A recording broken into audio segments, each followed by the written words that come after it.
What's happening, everybody? Welcome to the lab. I'm your host, Joshua Diaz. It's great to be here. Good to see you. I have two fantastic special guests. You know them, um, the Chris McDonough of the Interview Room and the Cold Case Foundation. Also, we have Dr. Gary, an author, forensic psychologist, also with the Cold Case Foundation, and the author of The New Evil. And if you haven't, check that out. You can get it at any bookstore, Barnes and Noble or Amazon. If you get it on Amazon, leave a review. And good to see you guys. And how are you? Oh, wait, I got you both muted. That was a great intro, too. That was a great intro. And then how are you guys? And then you're both like, what's up, lab rats? Merry Christmas. I was doing my Valentino impersonation. I like the Home Alone background. Oh, thank you. Yeah, I like it too. It's my favorite. It's my favorite movie, Christmas movie. No, Die Hard is not a Christmas movie, and but Home Alone is. So I like Home Alone 1. I like Home Alone 2. Home Alone 3 sucks. That kid was awful. I don't even know who it was that played him, but yeah, it's my favorite of all. Do you have a favorite Christmas movie, Dr. Gary? I know, Chris. I have to say that what's fun. I mean, you have to admit that Home Alone is basically about two burglars who accidentally chance across a kid who is a budding sadistic psychopath. So he creates a torture chamber, and the audience is amused that these two criminals are rightfully being punished, but they're being tortured, literally tortured, electrocuted, beaten, stomped, dropped, set on fire, everything by a kid who's created a torture chamber. You're on the naughty. That's what it's really about, right? I mean, so he gets abandoned and feels justified to torture people to death. Well, they were robbing his house. Bad. Come on, he creates a chamber of horrors. Those two could have walked away at any time. Oh, they chose not to. And where are they in your book? Where's this kid in your book? Well, he didn't actually. What number is he? Anyone. He's a torturer who didn't kill anyone, so he'd have to be a 21. Are you talking about Kevin? Kevin would be a 21. He's an extreme, exquisite torturer that doesn't kill. No, it can't. That can't be true because he wasn't hunting them. They hunted him. But it doesn't matter because it's not a self-defense situation, because what he did was in far excess of what was necessary to get them to run out of the house. He didn't trust the cops. He's a psychopath. Remember his other deceitful behaviors? I think that the point of the movie is that this young kid who's never been by himself trying to be funny. Outdoes. I met him, Macaulay Culkin, when he was dating Mila Kunis. And he used to come near the bookstore where I used to work at a bookstore for many years. I have ties to that industry. And he would come in with Mila Kunis when they were going out. And he's a character. Let me ask you this, though. In Home Alone 2, when they stand underneath Kevin while he's chucking bricks off a 5-story. They're idiots. Yeah, right. Yeah. But he's psychopath. How is that his fault? They could have moved. They could have left. They could have done anything besides. They were flamethrowers, rocks, bricks. Kevin gave them all the smoke that they asked for. All of it. Now, I don't deny that Kevin has a special set of psychotic skills, but they messed with the wrong kid. That's kind of the point of the. I'm aware of a case that you could actually watch the woman interviewed on YouTube by Anna Salter. I think it was Anna Salter, who's in our foundation. And the woman was sexually assaulted by somebody, right? So she, if I remember the story correctly, she tied this man up in a wheelchair and hammered into his skull multiple nails. That's nice. Okay. So the question is, this is going to be an interesting. Was she justified? Was she justified to hammer nails into his skull? Well, one might say yes. One might say it was. And she was. Well, it's an interesting question, right? So, okay, so Kevin is protecting himself against two criminals. All right. Did he have to blowtorch them? And yes, obviously, because they didn't stop and set them up. I don't know. I think he was a sadist. Question. I don't know. Look, I think that if somebody's coming into your home and messing with you, they were targeting a little kid, so they're really the sick ones. Just because he hit him in the What face, do you think they were going to do to him? They were going to kill him. That's what they said. So Pesci was like, "I get my hands on you, I'm getting." And then what was he going to do to him? Got the gun.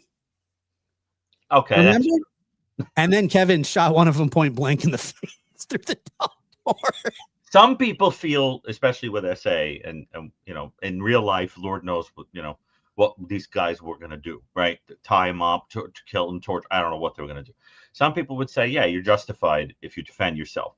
But then the question becomes, what if you defend yourself, but you then engage in torture behavior that goes beyond what the person was doing to you? It's an interesting question. Anyway, a pleasant introduction to this Christmassy, warm and Christmassy show that you're doing. And to answer your question, I think my favorite Christmas movie is It's a Wonderful Life.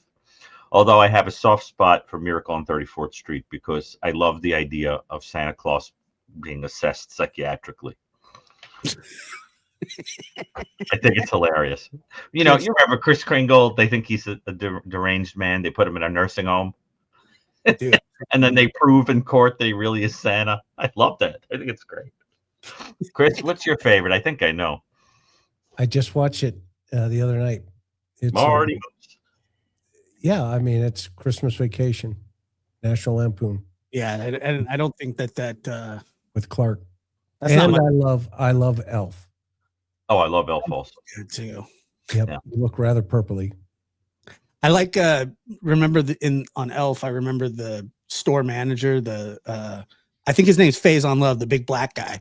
Yeah, and he's got the walkie-talkie, And the funniest part is when Elf showed up and he started redecorating everything, he got really paranoid, and he goes, "Somebody's out for my job. We need to keep an eye out." And he said, "Hit me on the radio."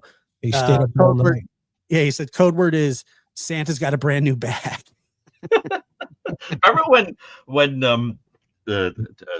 what's his name? Clark is kind of losing it. He can't take it anymore. He just got the notice that they're giving him like a Fruit of the Month Club subscription and he's drinking the eggnog and quietly losing his marbles. Remember that scene? And he's like, "This is good. This is good." And he's just drinking and he's like snapping. And there's something about that scene cracks me up. You know the one, Chris. What movie? Vacation. Oh, Christmas Vacation. I didn't hear. They kept swapping those kids out in those vacation movies. They couldn't keep those kids the same. Yeah, probably because Chevy Chase was on drugs. Just kept changing them. It was like Anthony Michael Hall 1 minute, and then it's like Chevy Chase was notoriously a pain in the butt, on set and off, everywhere. He was hilarious on Saturday Night Live. He's one of the funniest people ever. But he was you run into him the wrong day, it could be a problem. He was kind of a lot of comedians are like that. He's so funny though, but that's the best. He's great. They're moody. Yes, they are. Let's see. That's why they're funny. All right, so we're gonna take some calls tonight, and what we'll do is we'll get through as many as we can and just talk about whatever comes up. I didn't get to ask you though. Go ahead. I probably shouldn't open up this can of worms, but ever since we did the last episode, it's like everything we said about the Summer Wells case just went up in smoke. The whole true crime community has just gone down rabbit holes. It's like they didn't listen to one word of anything that was put out. They're just going off to the races. Well, when there's nothing more, people make stuff up. They have delusions. They think that they know things that they don't. Not everything that I've heard, especially in the last, 2 weeks or so, none of it's came to fruition, which is just standard in the Summer Wells case with independent people who are independently trying to verify stuff. And, then we start hearing about the dogs again and the footprints again. And just this, that's old information. Yeah. I'm coming into this more recently than you guys. I'm hearing that stuff and I'm going, oh, that's a big revelation. I mean, all this stuff about like the truck and this Randy Andy and the hill property and the tree trimmers and the thing, it comes across like it's all fresh info, but it sounds like these are just kind of recycled hypotheses. Yeah. Is that the idea? I think so. I mean, what do you think, Chris? I mean, it's interesting that they went over to that other property. I think, people just need to take a deep breath. And, the one thing that we know is a solid, the last time Summer Wells was seen was by her mother, according to her mother. So the last sighting was her grandmother and her, and she said that she walked her over and put her in the house. Now, what's that mean? Is there, now they've got her out on the property walking around. Somebody, the latest and greatest is she's out the door walking around and all this other stuff. That was said before too. Right. But that all originated with, mom and dad. I mean, so either she's in the house or she's outside. It's either or. You can't have both. Okay. You got to put her outside to get her abducted. Because if you keep her in the house, then you have to explain how the door got open and how downstairs and how the alleged abductor got through. And if you go read her Amber Alert, the authorities say on that Amber Alert in Tennessee, they don't believe it was an abduction. Now, when we say an abduction, we're talking about a stranger abduction. Again, I've beat this thing for 4 years now that there's not a guy that pulled up and said, hey, today's the day I'm going to go try to find a 5-year-old. And I just happen to be lucky enough that she's in a basement up at 110 Penn Hill Road. Well, Chris, if you listen to TBI statements, and there's a lot of people that say, they haven't said anything. Right. I think that they have several times. And I think one of the biggest things that they've ever said was, if down the road we develop suspects, we'll let you know. Outside suspects, things like that. Guess what? That never happened. And it still hasn't. It's still on the table, quote unquote. And they have to say that because, you always have. They've never came up with new suspects. The only suspects that have ever been implicated by Ronnie Lawson, and he said everybody in Summer's case is a suspect, the people that were directly around her. That's correct. Well, multiple people, different people in the audience are saying, and I don't know, maybe you two do, you probably do. They're saying that in initial reports, it was the siblings that saw her walk out of the home, that supposedly saw her leave. Well, I mean, have you ever heard that before? I have heard that said, but I go with what the last person that was in charge of her said. How did the siblings see her disappear? They're upstairs playing video games, according to mom. And mom walks in and says, "Where's your sister?" And the brothers go, "She's downstairs, mom, playing with her toys." So now the story is, "Oh, she went out the basement door, mom." What? If it walks like a duck, talks like a duck, quacks like a duck, it's probably a duck. Definitely. And so either the boys were sitting there playing video games, which Don has told everybody 1,000 times. That's what Candace told him. He said it on national TV. He said it in the local news. He said it on YouTube. So is Candace. And now we've got one other person somewhere, that wasn't there, that says, "Oh no, Ronnie Lawson said the boy said that she went through the door and came out of the door." Okay. Well, where did that come from? Well, I just hope everybody enjoys their likes and stuff, because it'll go away again, because people just run it into the ground, and finally, in the new people that come on that see what's going on, they'll get tired of it too, because people aren't bringing accurate information. They're speculating, and to the 10th degree,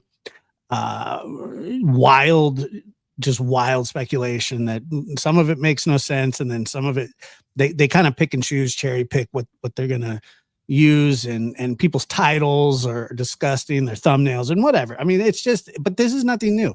That's where all this agita comes from with this case. Well, the PIO said Summer was out walking. Okay, remember that? And this is also, well, that's what the PIO from TBI said.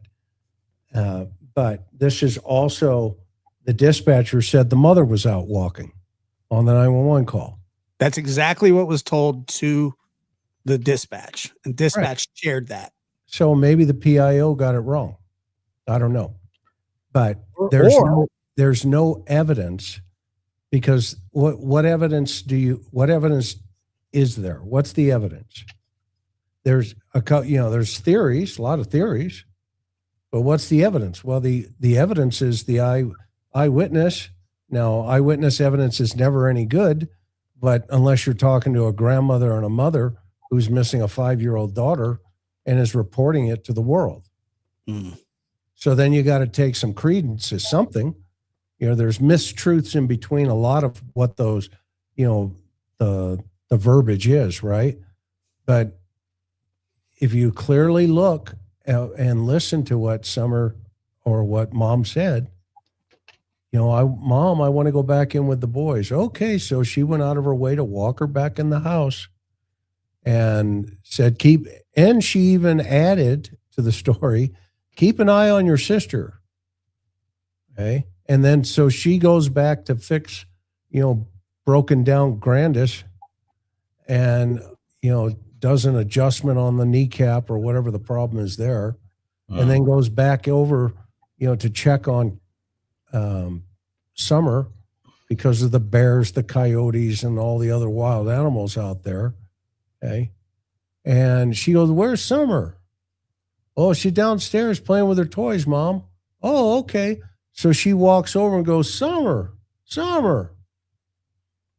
And remember, we went down the little adventure into the combat zone down there. And now the internet's lit up on, well, Summer was outside. Well, that's not where Candace said she was. Right. And I think your point is, and if I'm picking up what you're putting down, because this is what I believe, it's almost like Candace's story is not true. You think? Of course she was outside. Of course kids are outside. I see people chat, kids would rather be outside. Of course. No, if you believe that story that she told, which by the way is a complete crime for her to lie about, of course it's just ridiculous. We got some calls though we got to take, and we'll and the reason I asked is, all I want to know is this, and then we'll move on. Yeah. This is all I want to know. If I understand correctly, the only new development, concrete new development, is simply that a tip led to the digging up of a yard, this hill property, right? And that's it. And we don't even know if the tip is true. And right. All the rest is old information. Yeah, it's a new that lens. Is that what you're saying? Yes, you have a bunch of people that followed this initially. You have new people that are following it now that are getting sucked in by the same tactics that happened before. That's it. Clickbait, thumbnails, misinformation. So-and-so said this, so-and-so said that. And they run with it because it's a case that people find near and dear to their heart.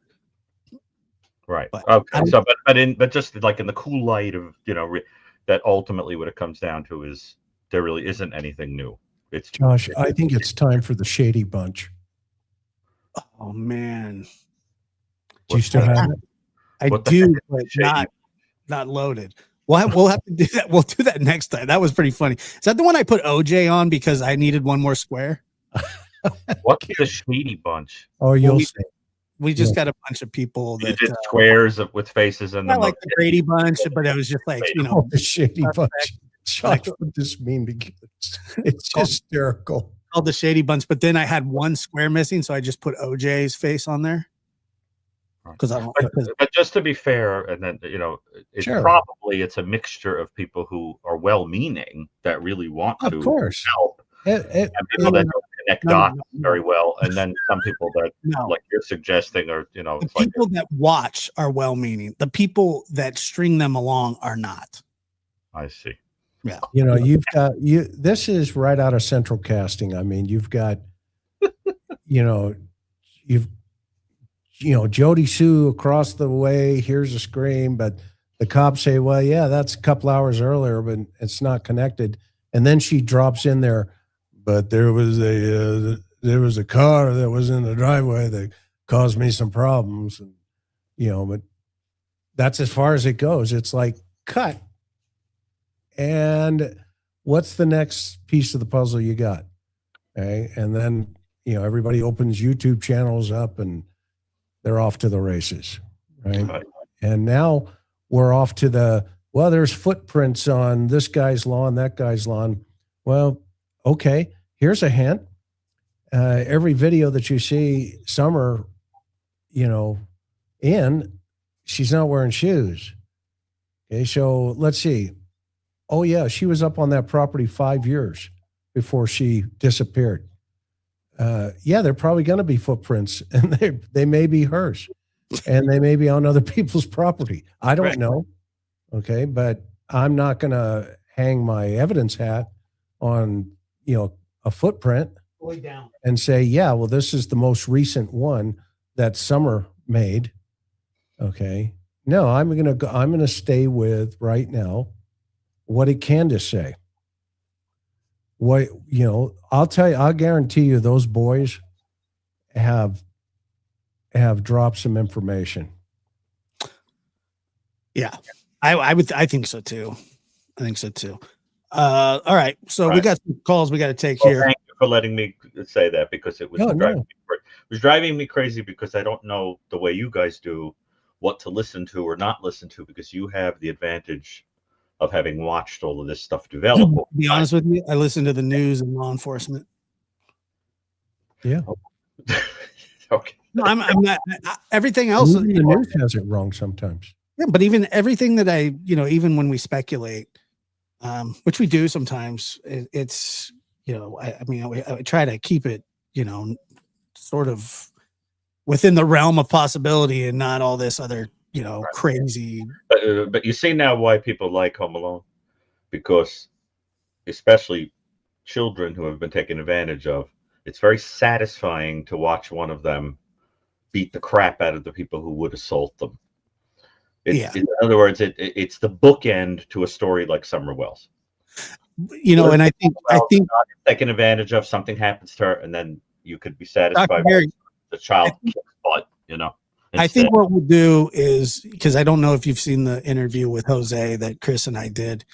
Right. Jose lived there. That's information that you should listen to. I mean, that's, and if you believe him, you believe him. If you don't, you don't. If you kind of do, you kind of do. I mean, he lived up there. He knew the kids. He knew kids. And everybody said he was an RSO. And he wasn't. I confirmed that, and I did it because he died in San Diego. And my contacts in San Diego, my backyard, said, nope, nothing in the system on him at all. Mm-hmm. So it just goes to show, his problem is he just had bad choice of women, and he was a little goofy himself, but, he wasn't. He had a rough life, man. He had a really rough life. He did. But he was, from the conversation, I had a couple conversations with him. Chris did. He seemed like a pretty genuine person. I just was kind of down on his luck and mixed up, and he died just outside of a homeless shelter in San Diego on the street. Yes, he did. All right, guys, let's go ahead and take our first call of the night, and let me see. Let's see. Joey H is the first one in tonight. Wow. Okay. How's everybody doing? And this is spectacular because Chris is on this. So wow. Can you guys hear me? We can. Okay, great. Hello, everybody. Hello, chat. So I'll start with giving my respect to everybody, including Chris. Hey, and Joey. the whole addressment of the Summer Wells case. Chris, I have to tell you, I've gained a whole very new, intensive respect for you and your passion for the Summer Wells case. You're very passionate about the case. What I usually with Dr. Gary and Josh, I always give some kind of a recommendation for a movie. So I want to recommend for Christmas the movie First Blood as a film on PTSD. There's no dialogue from the protagonist till the end of the film. The last 5 minutes, the guy goes off, and it's pretty intense. So I have two issues I wanted to bring up to hear you spectacular guys talk about. One is estrangement with parents and the disownment of a child. I wanted to hear what you guys. So my first question is on Casey Anthony and her parents and the estrangement that is between the parents of Casey Anthony and Casey Anthony with her parents. She placed her father and her parents knee deep into the trial she had with the death of her daughter, and I wanted to know what there's a new trend with estrangement, right? A lot of teenagers, they're like, it's a new trend, a hashtag no contact. Kids are just removing their parents from their life for whatever reasons. So I wanted to start with that. Like, what is your take? I have two questions. So the first one is, what is you guys take on estrangement with parents, and focusing on obviously Casey Anthony and her parents? Let you guys go. Well, so with the Casey Anthony thing, that when she implicated her father of doing I guess of molestation is what she said, is why she had all the problems that she had, and there seemed to be no evidence of it other than her saying it and her attorney Jose Baez, who I had a conversation with one time, and it wasn't that friendly. Wow. And I told him, I said that I thought the judge letting that stuff in, I felt was wrong. Judges are gatekeepers of what is allowed in and what's not, and they ran Mr. Anthony all over the place, and they smeared his name without any evidence. And I remember telling Jose Baez, I said, I think that was kind of a scumbag thing to do as an attorney.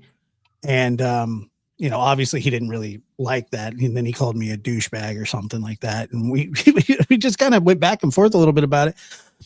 He did what the judge allowed him to do.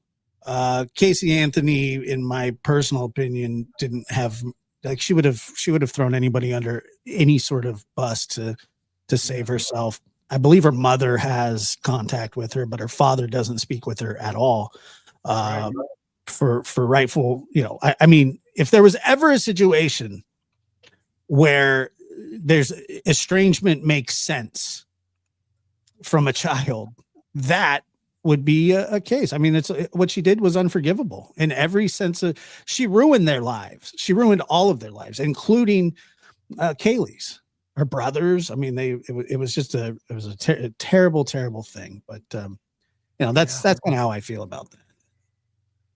Dr. Gary. No, I'd like to hear your thoughts on that, Chris. Oh, man. Nice to meet you, though, Joey, sincerely. Nice to meet you, Chris. Yeah, brother. So, man, molestation is always, a big problem, right? And it's also a choice of the perpetrator. And it's never a choice of the victim.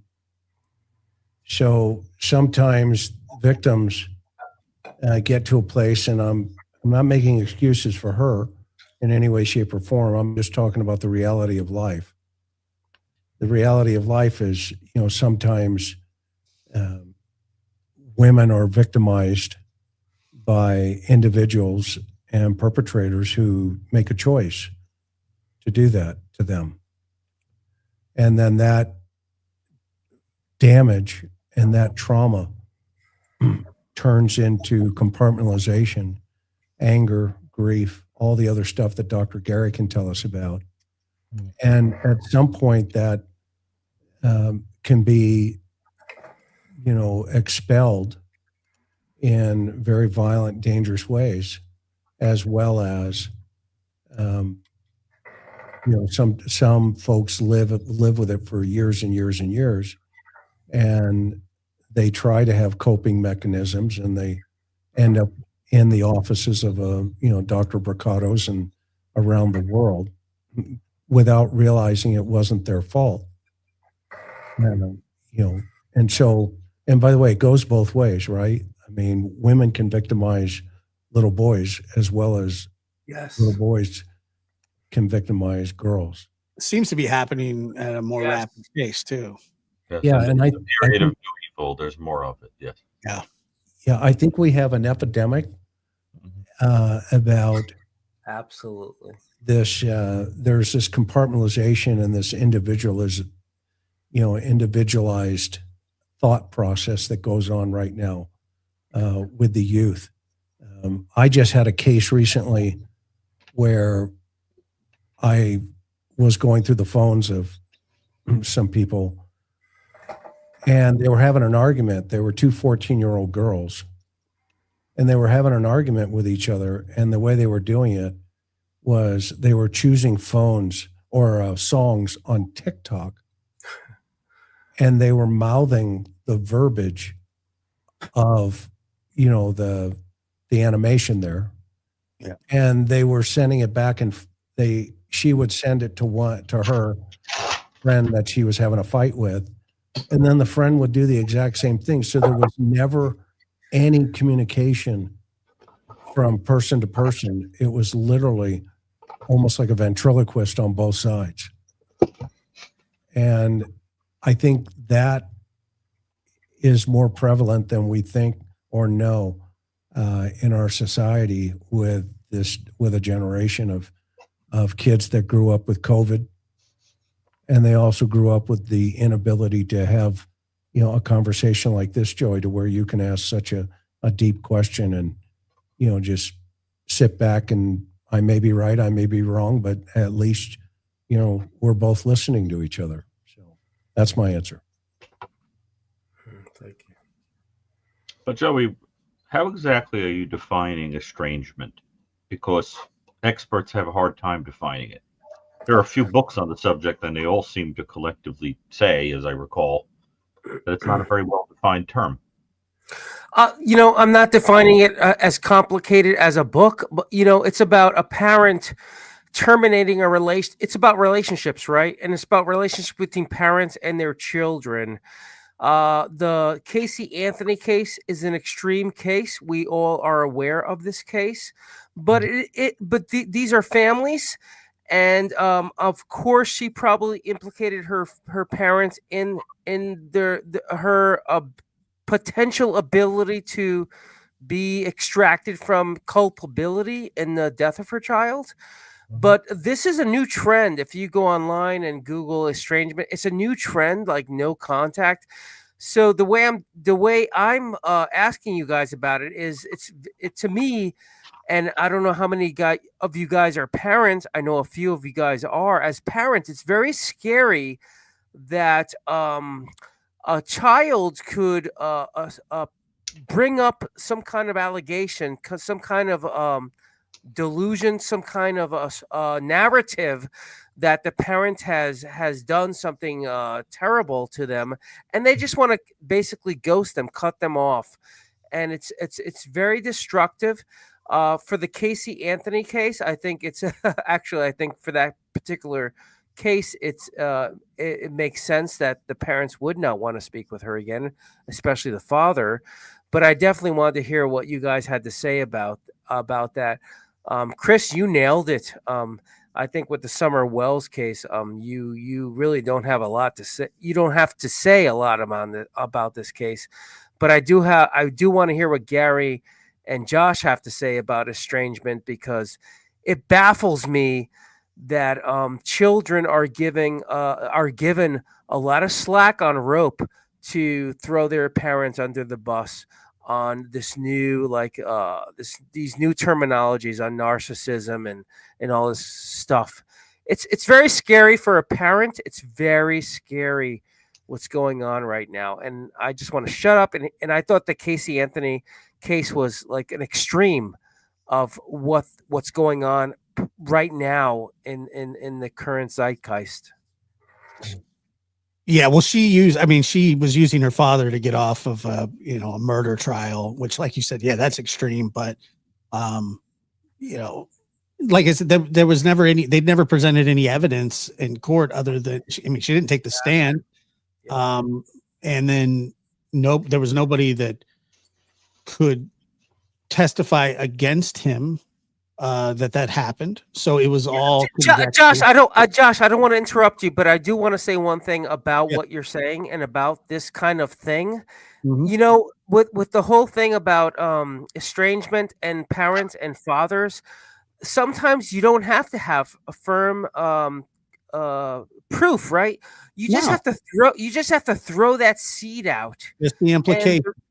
The implication, the seed, the rumor in and of itself can destroy and ruin a relationship and a life. And you had brought this up prior with about false allegations and stuff. Josh, it's in the same category, and it's very scary. And it's very scary that parents are having to suck this up. He tried And to take his own children, life. yeah. So I'm going to shut up. So yeah. I think it's really, really sick that kids are going along with this trend because there's good parents. Most parents out there, are out there trying to do the right thing for their kids. And for some new weird freaking trend on social media to cut off your parents because of whatever freaking thing you assume that they did, it's very weird and it's very frightening. So that's why I wanted to come to you guys, you professionals, to see what you guys had to say about it. Casey Anthony is almost like an aberration of that. Sure. Yeah. Well, I think that you see a lot more of people in families when they have disagreements where they cut each other off. I'm not talking to you anymore. We're not going to have any contact. I think that obviously over an argument personally is extreme. I don't have any family members that I've ever had that happen with, but I do have family members that I've seen do that to each other. And I've always felt that it was too much. I always thought it was very strange. I'm estranged from my father for reasons that I could never really mend. And I think that there are certain instances where, look, if you have a parent, Joey, let me ask you this. If you have a parent that just constantly bashes you and brings you down and tells you you're worthless and no good, would it be okay for an adult to cut their parent off because they don't want to deal with that? So you asked me directly. No, but I think it would instigate for a conversation. I think it would be an open door for those two people to have a conversation about that. Well, what if they've had that conversation and nothing changes? If nothing changes, I would not put up with it from anybody. Mother, father, uncle, sister, brother. I'm Josh. I have a love. I have a love for you, and I have a deep respect for you. I'm the opposite of that. I'm in the category where I would not say to myself, I would never accept that. I would continue to have that dialogue opened and to continue to rehash the dialogue to the point where that person would continue to have to reevaluate why I am not accepting their whatever their acceptance, whatever their position. However, their position on it is, I don't think I would stop continuing the dialogue, but I Mhm. get you, bro, and I understand Sure, no, I your understand. situation. I understand you, and I have a deep respect for you. I But I appreciate it. would continue the dialogue, and I would never, I What would would not you do stop, man. if you were me? You know my story, correct? Yes, I do. Yes, What yes. would you do if you were me? Would you talk to him? I would talk to him. Okay, Josh, I'm gonna be honest with you. You're I asking the would, hard questions. yeah, I'm I'm gonna be asking you honest back. with you, bro. Yeah, I would be honest with you, bro. So I would talk to him. I would not go to the hearings where I'm protesting his release. I would not do that. Mhm. I would see how he approaches everything, and I would continue to attempt to have some kind of relationship between the both of us moving forward. Because I think what happened with your father in that situation was very impulsive. It was horrific. It was diabolical. But it was impulsive. It was in the moment kind of a thing. Mhm. And because I see how you do these shows, Josh, you're such a freaking good guy and a good-hearted person.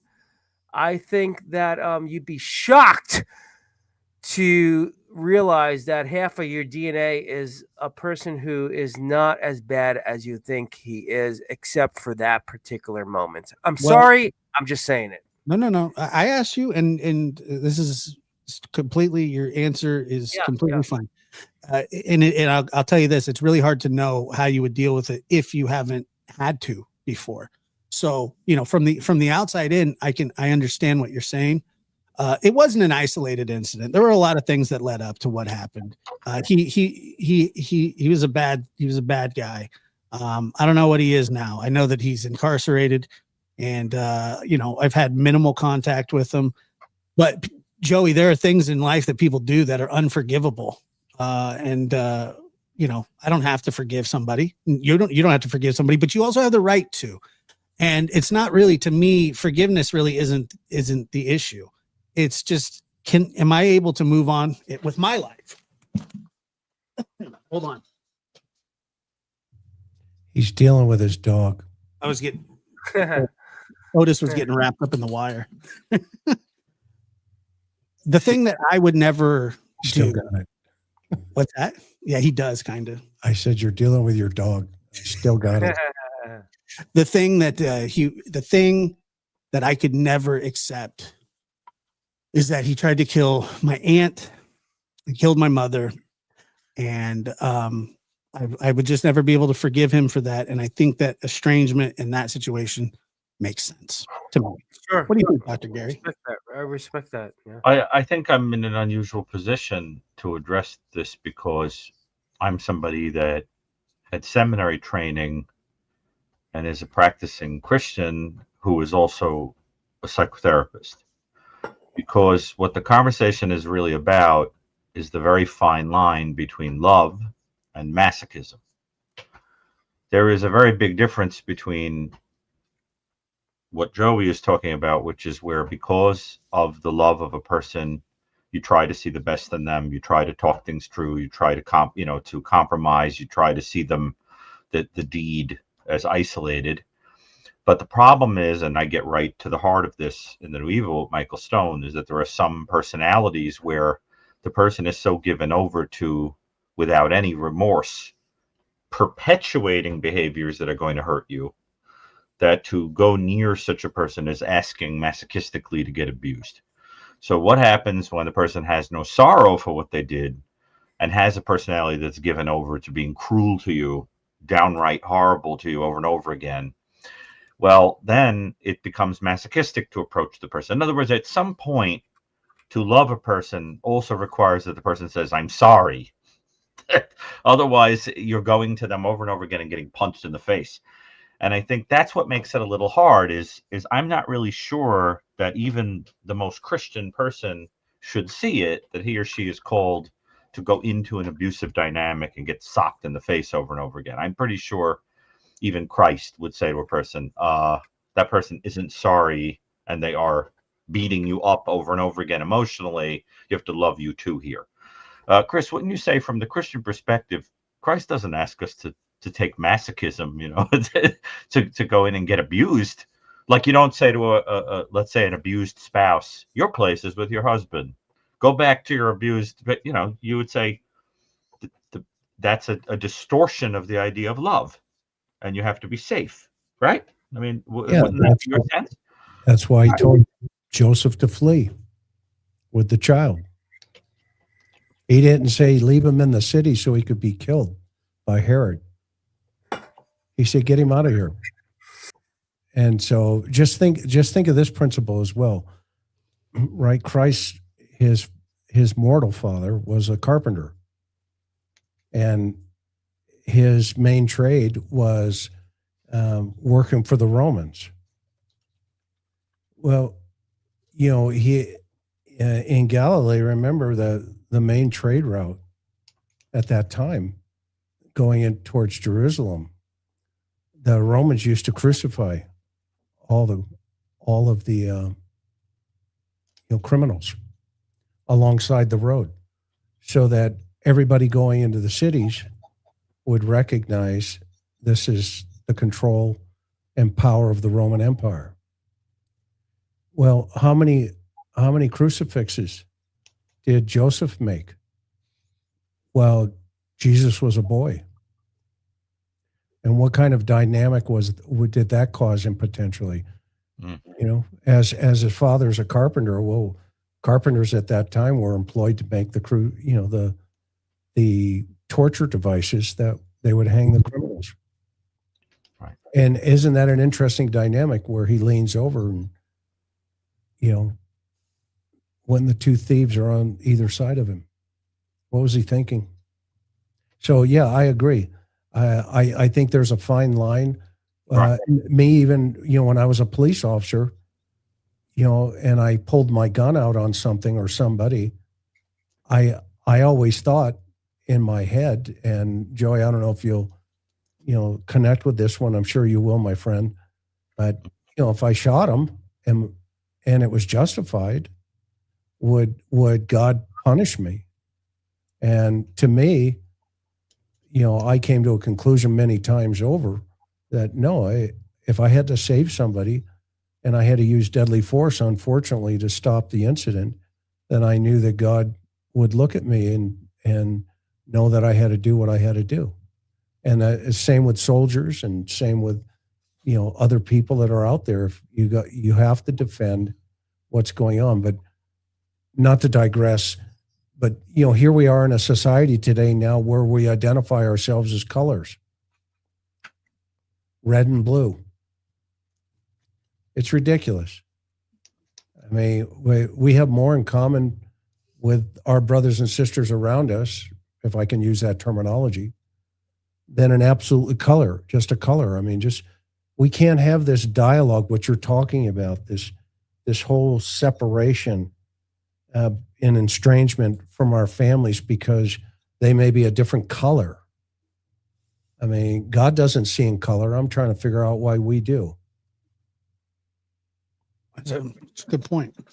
A very different kind of estrangement. See, that's the kind of estrangement where I think Joey's point that you sit down and you compromise and you realize there's no reason to be estranged that's a marvelous thing to do. I mean, I think, as Shelby Foote said, about the first, the American Civil War, was that it was basically a collapse of the capacity to compromise, which is what Americans had always been so great at, up until that time.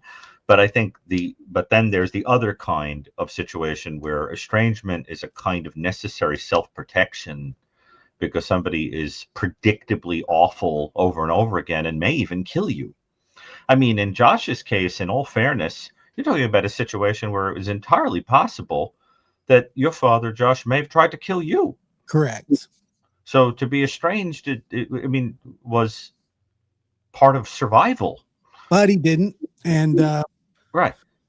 But that was always, I mean, that obviously crosses it doesn't cross my mind. Like I wake up in the morning and go, oh, my dad could have done this. He was obviously very capable of it. I mean, he shot he shot a bunch of, he shot at a bunch of people and emptied his gun and took off on foot. And there were kids there, and to me, that's just like crazy. I mean, it's unforgivable to do something. I just heard about this thing in Stockton where, there was a shooting in Stockton where it was a kid's birthday party that was shot up by I heard about gang members. And there was, I don't know how many kids died.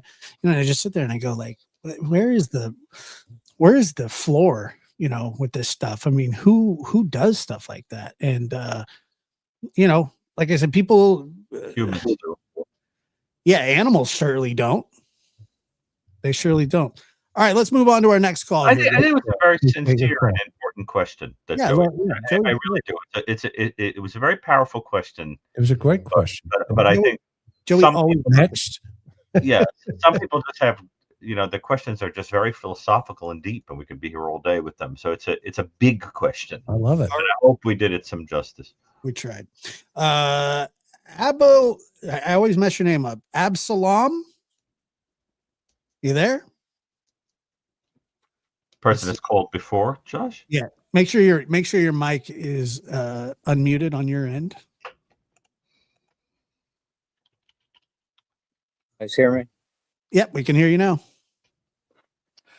How are you doing, Mr. Diaz, Doing Dr. well. Brucato, and Detective McDonough? Top of the morning to you. Top of the morning, my friend. Along with Hank Williams Jr., Stevie Wonder, and Michael Jordan, it's a great pleasure to live to see three living legends. You're living on faith, brother. You said, I've never met anybody with your name before. It wasn't. Isn't Absalom? My name's Absalom Kuykendall. Dear Lord, isn't that wasn't that one of the sons of King David? Absalom. Absalom, what? Very good, Brancato. I am thoroughly impressed. Am I wrong? That was one of the No, sons. you're not. No, you're not. But Absalom. that name goes back 7 generations to my family. Oh, that's fascinating. So there's a case, doctor and detective and Mr. Diaz, that has not been brought up, and I would love, there's a famous psychologist that once said that, named Dilts, that said the more choices you have, the higher chance you have of getting something right. And it seems today that the more conspiracy theories there are, the further people are getting from what the obvious is. And I already love I this. would love to hear, because I have not heard much about this. My oldest son, who is also Dr. Gary in forensics, brought up a case, detective. I'd love to hear all three of y'all's take on this. And I hope I don't screw up this child's name. Dior Kuntz. Okay. Why is this case? Why on earth is this case still unsolved after, I think it's been 10 or 15 years? How do you spell the kid's name? Pull the facts I'll go with the easy one. His last name is Kunz. Oh,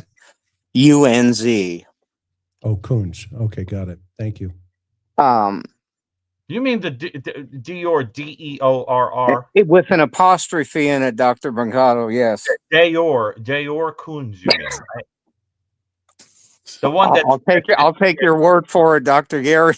I think it disappeared like 10 years ago, though.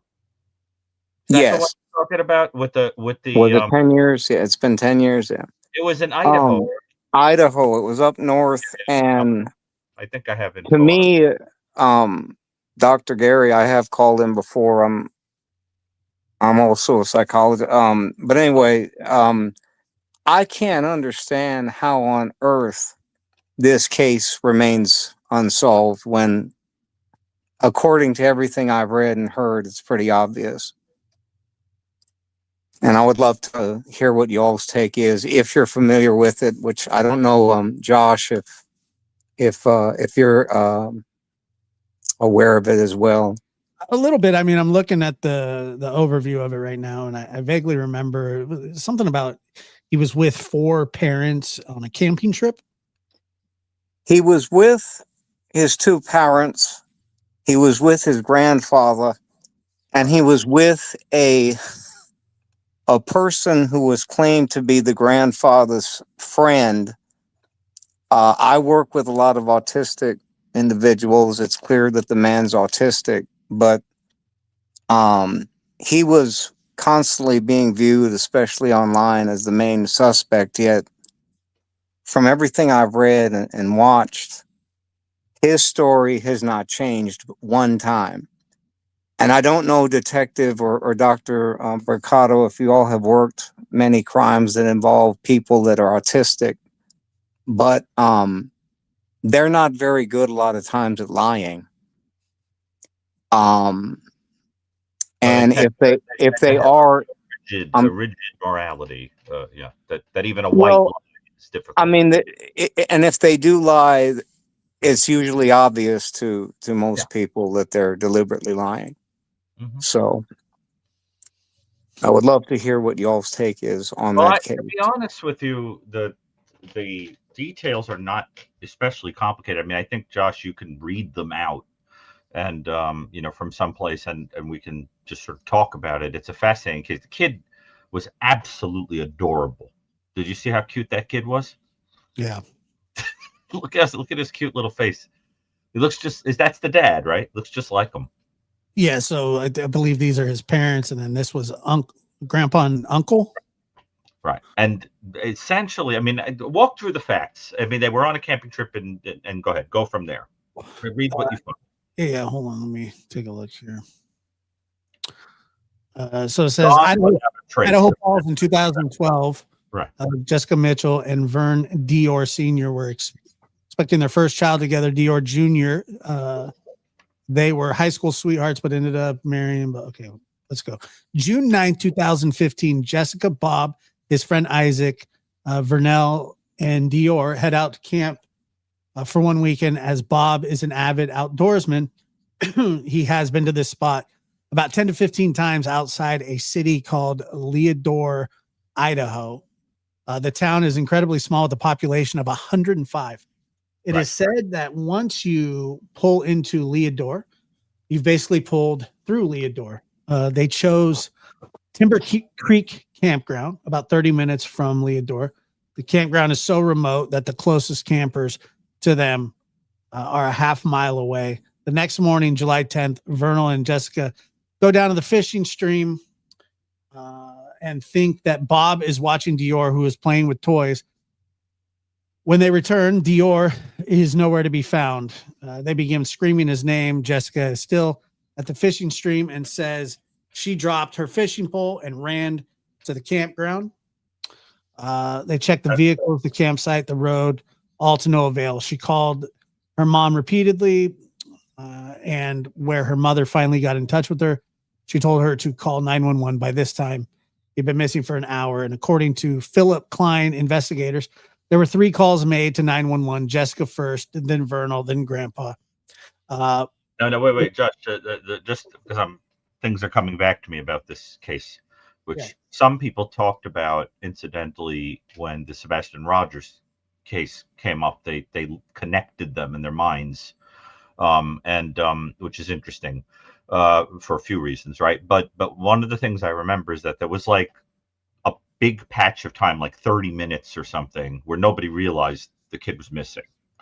That's the first thing. It's important. I mean, Chris will tell you 30 minutes is like a lifetime when it comes to what could happen to a kid, right, Chris?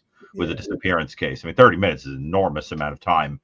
And the second thing is there were these things that this kid loved to have, like his toy monkey and like his sippy cup and these other things, and they were left at the campsite. This kid would have never in a million years put them down. They were like things that were attached to him at the hip, if I remember. Is that correct? Yeah, that's all. So like it was very out of character. And what's interesting about that immediately is that anyone who knew this kid would know that it would be very peculiar for him to not have those things with him. You know what I'm saying? If this kid wandered off, he would have had them in hand, which is strange. But they were just left there. And that's a really, really good example, Chris, of where like victimology becomes extremely important. To know that the kid would have never, with his particular personality and style, it was just not his thing to leave them there. So that was very odd. And I just don't know if this article is going to mention that, but I found those two pieces of information very important. I'm sorry to interrupt you, Dr. Gary. What I'm saying is accurate. Yeah. One other thing that was extremely unique and interesting about this case was that two private investigators refused to go on and continue with the case that the family, the two parents supposedly had hired to help, which I thought was rather odd, don't you think? I'm interested in Chris's thought on that, to be honest with you. Yeah. I mean, Chris, can you think of a reason why an investigator would refuse a case? Well, I mean, the obvious answer would be maybe they got too close and they started thinking, oh boy, or, the circle's in the circle here. But then the other obvious one is they ran out of money. Oh. And, I'm curious. I need a lot more details personally, but of course, I'm just doing the Google search here. It says that a jacket's been found. Was the little boy wearing a jacket? Yes. Not only that, Detective McDonough, a dog hit on a certain spot that they believe contains the remains of the child that was, according to what I've read, there's a blue cooler that was missing. Okay. That one of the private investigators claims that they have proof. Of course, he's been sued by one of the parents, but anyway, that they believe that the child was put in. Yep. But it just seems to me, Detective, that it's very and I'd love to hear y'all's take on this too, that people no longer really want to take the obvious as the truth anymore. They would rather listen to these far ridiculous conspiracy theories because they're more interesting, to be honest with you, than the obvious. Sure. But so what's what's the obvious? I think. Well, I'll let you, just based off what you've heard so far, Detective McDonough. What do you think? Well, obviously there's a cooler, and if the cooler originated at the campsite and then it's buried, then I wouldn't leave the campsite. And the question would be, okay, what's the correlation between everybody at the campsite? Where are the parents really telling the truth, or are they in left field? And well, their stories changed a lot, right? That's exactly right. Stories changed a lot. The public sort of crucified them in terms of that there was something fishy with that. But I don't understand them to have ever been formally accused, correct? You mean legally? Legally, yes. They were never formally charged or anything. According to the sheriff that was there at the time, Dr. Gary, they had nothing to charge them with. So basically, they have a feeling, but we can't prove it. I think, Detective, you know how that goes. Yeah, typically, there was no evidence to charge them, is what I'm saying. Right. Is the cooler buried? According to one of the private investigators, it is. And okay, so my next question is going to be important. Sure. How far from the campsite? Not far. Not far. It's typically within 75 to 100 yards. Closer than that, from what I understand. But I'm not. Don't quote me on that. But I'm not sure. But yeah, extremely close. Okay. There's so many inconsistent. The grandfather, who was one of the four that was on the trip at the time, has since passed away. But the two parents, no one can corroborate their stories that continually change. And again, it's just it's very sad to see such a child gone this long, and there's not one. It's just like you mentioned the Sebastian Rogers case. His is it a stepfather? I'm trying to. It's not the big guy. It's the other one that's constantly treating women and talking to women down to them. I think he's got a real insecurity problem. But, you know, for that to have happened with all of the cameras that we have now access to, and for this,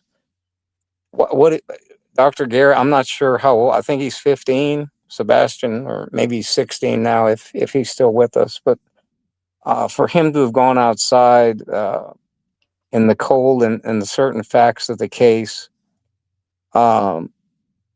it just, I've often wondered if I could get all three of you together at once to ask you guys what you think about these cases that go unsolved with everything that we have at our disposal nowadays.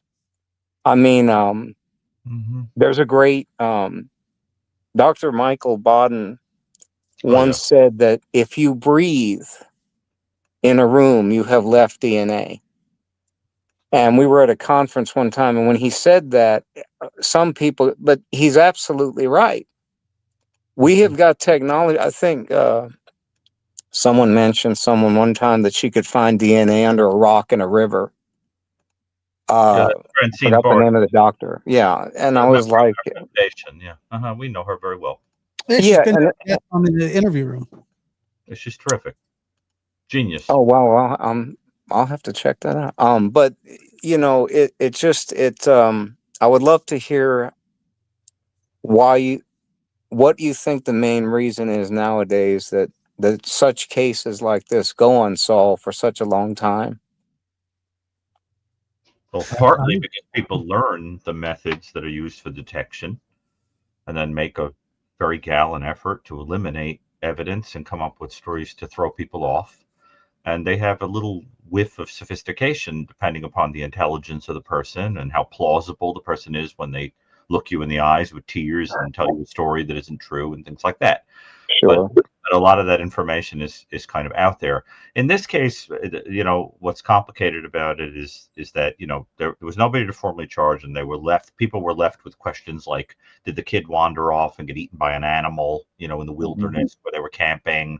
You know, was he abducted by a stranger? Things like that. And this is one of these things where, you know, Chris and Josh and I, we always kind of like to go to first principles and kind of say, like, let's go a little simpler and kind of first, let's get some basic information before we go to these outrageous, improbable explanations.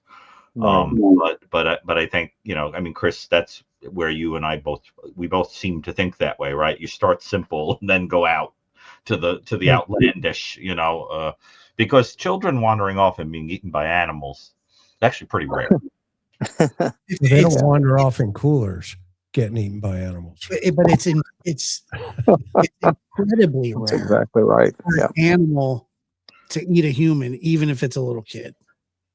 Yeah. Now, remains are different, but for an animal to, I mean, we're not talking polar bears here. Right. And you'd find scat. Eventually, you'd find the Chris, wouldn't you eventually, dogs and so forth, find the scat, you know, where the animal defecated, and you find evidence. Yeah, I mean, well, there's a couple of things, right? The first couple of things that come to my mind is if there's a tool involved here, then hopefully the investigators took everything at the campsites. The second thing that you would want to do is put everybody in paper suits, because if there is, you know, some type of, you know, dirt or any kind of transfer like that from the gravesite below where the cooler was placed into, that dirt below is going to have a whole different footprint than the dirt on the surface. And so you want to, you know, you'd want to collect both top and bottom where the cooler was discovered. And then you could correlate that back into, you know, a lot of times people don't clean their shoes. So you take their shoes and sometimes you can find that exact match type of dirt, you know, when, on their shoes and stuff. So hopefully all that stuff was done. And, you know, the jacket now sounds like a huge clue.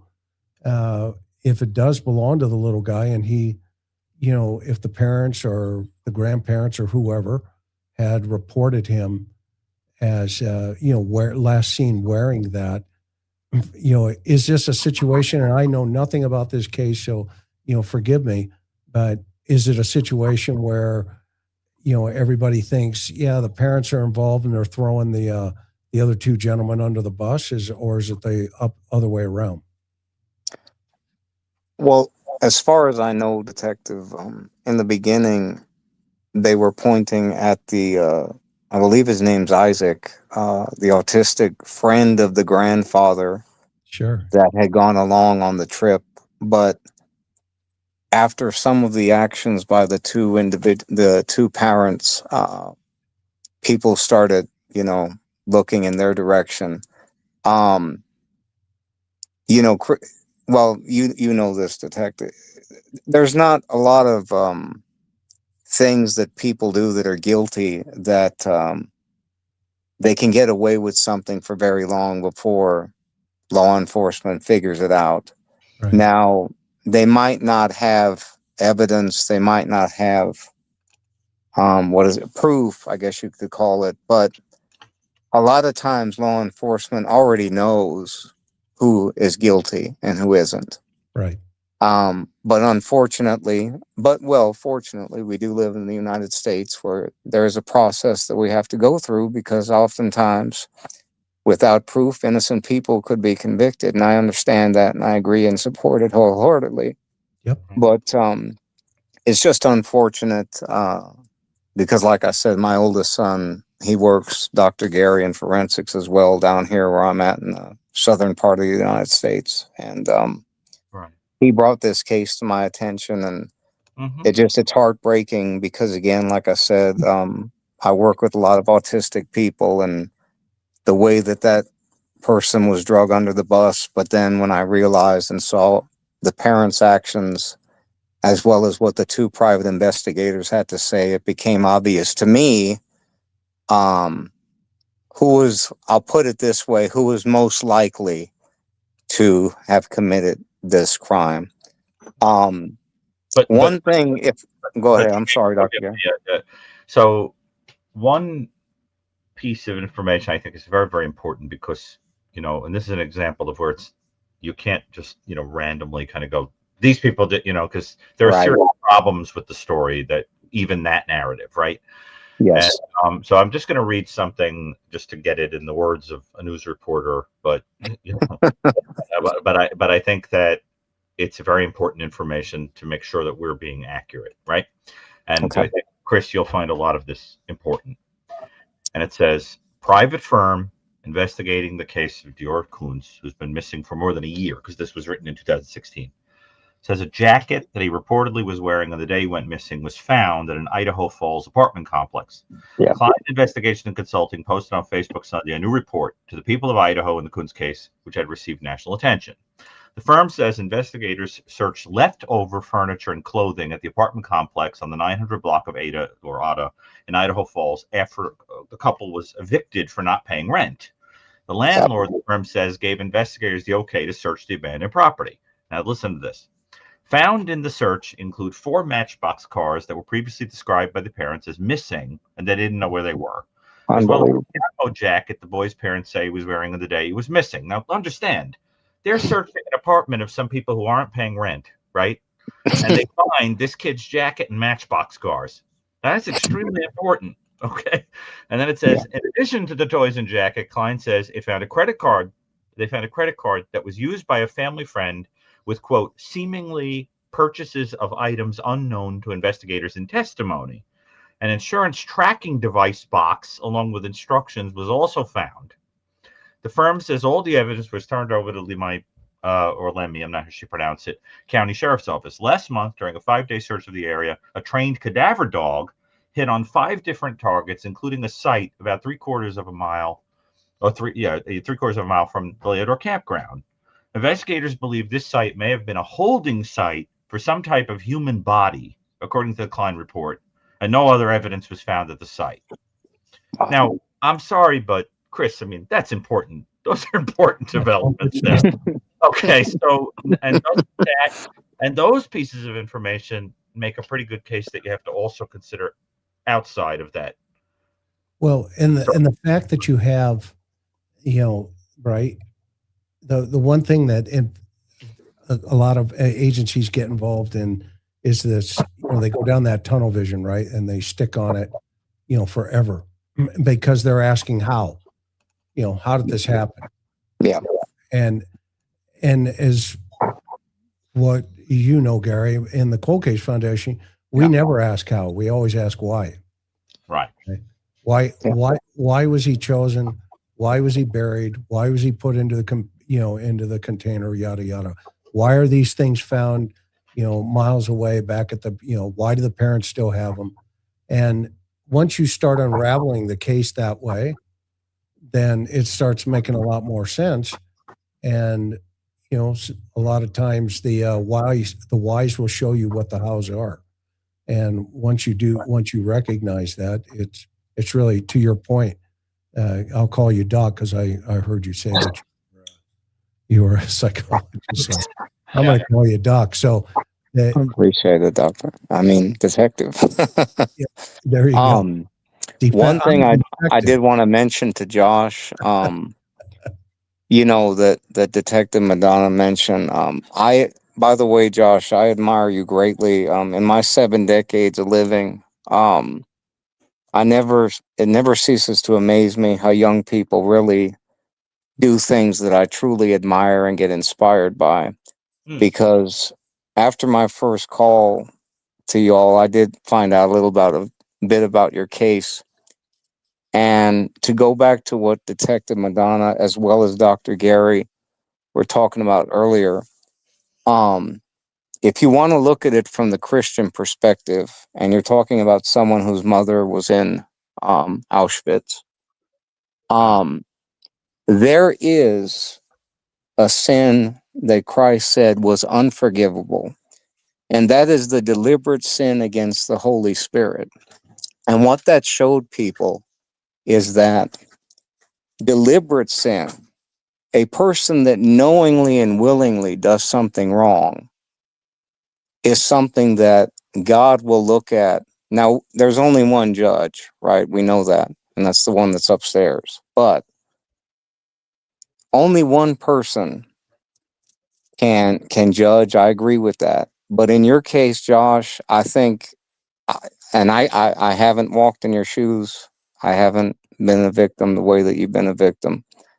But the way that you have carried yourself and the way that you have been able to be very, very successful and good at what you do, I am truly proud of you and admire you a great deal. So I have to add your name to Hank Williams, Detective McDonough, Dr. Gary, Michael Jordan, and Stevie Wonder among living legends soon. But, that's just something that sometimes there are things that happen in this world that are just not forgivable. And no one should judge you for the decisions you make, because let me tell you right now, if I was your age, I would want nothing to do with someone that had done what's been done. And as far as I'm concerned, in 45 years of practice, I'm sorry, there's no excuse that you can come up with. I don't care if you were depressed. I don't care if you were going through something. There is no reason to harm someone. No one deserves to have gone through what happened. And yet here you are, you've come out on top as far as I'm concerned. And again, I just want to let you know I admire you a great deal and I'm very proud of you.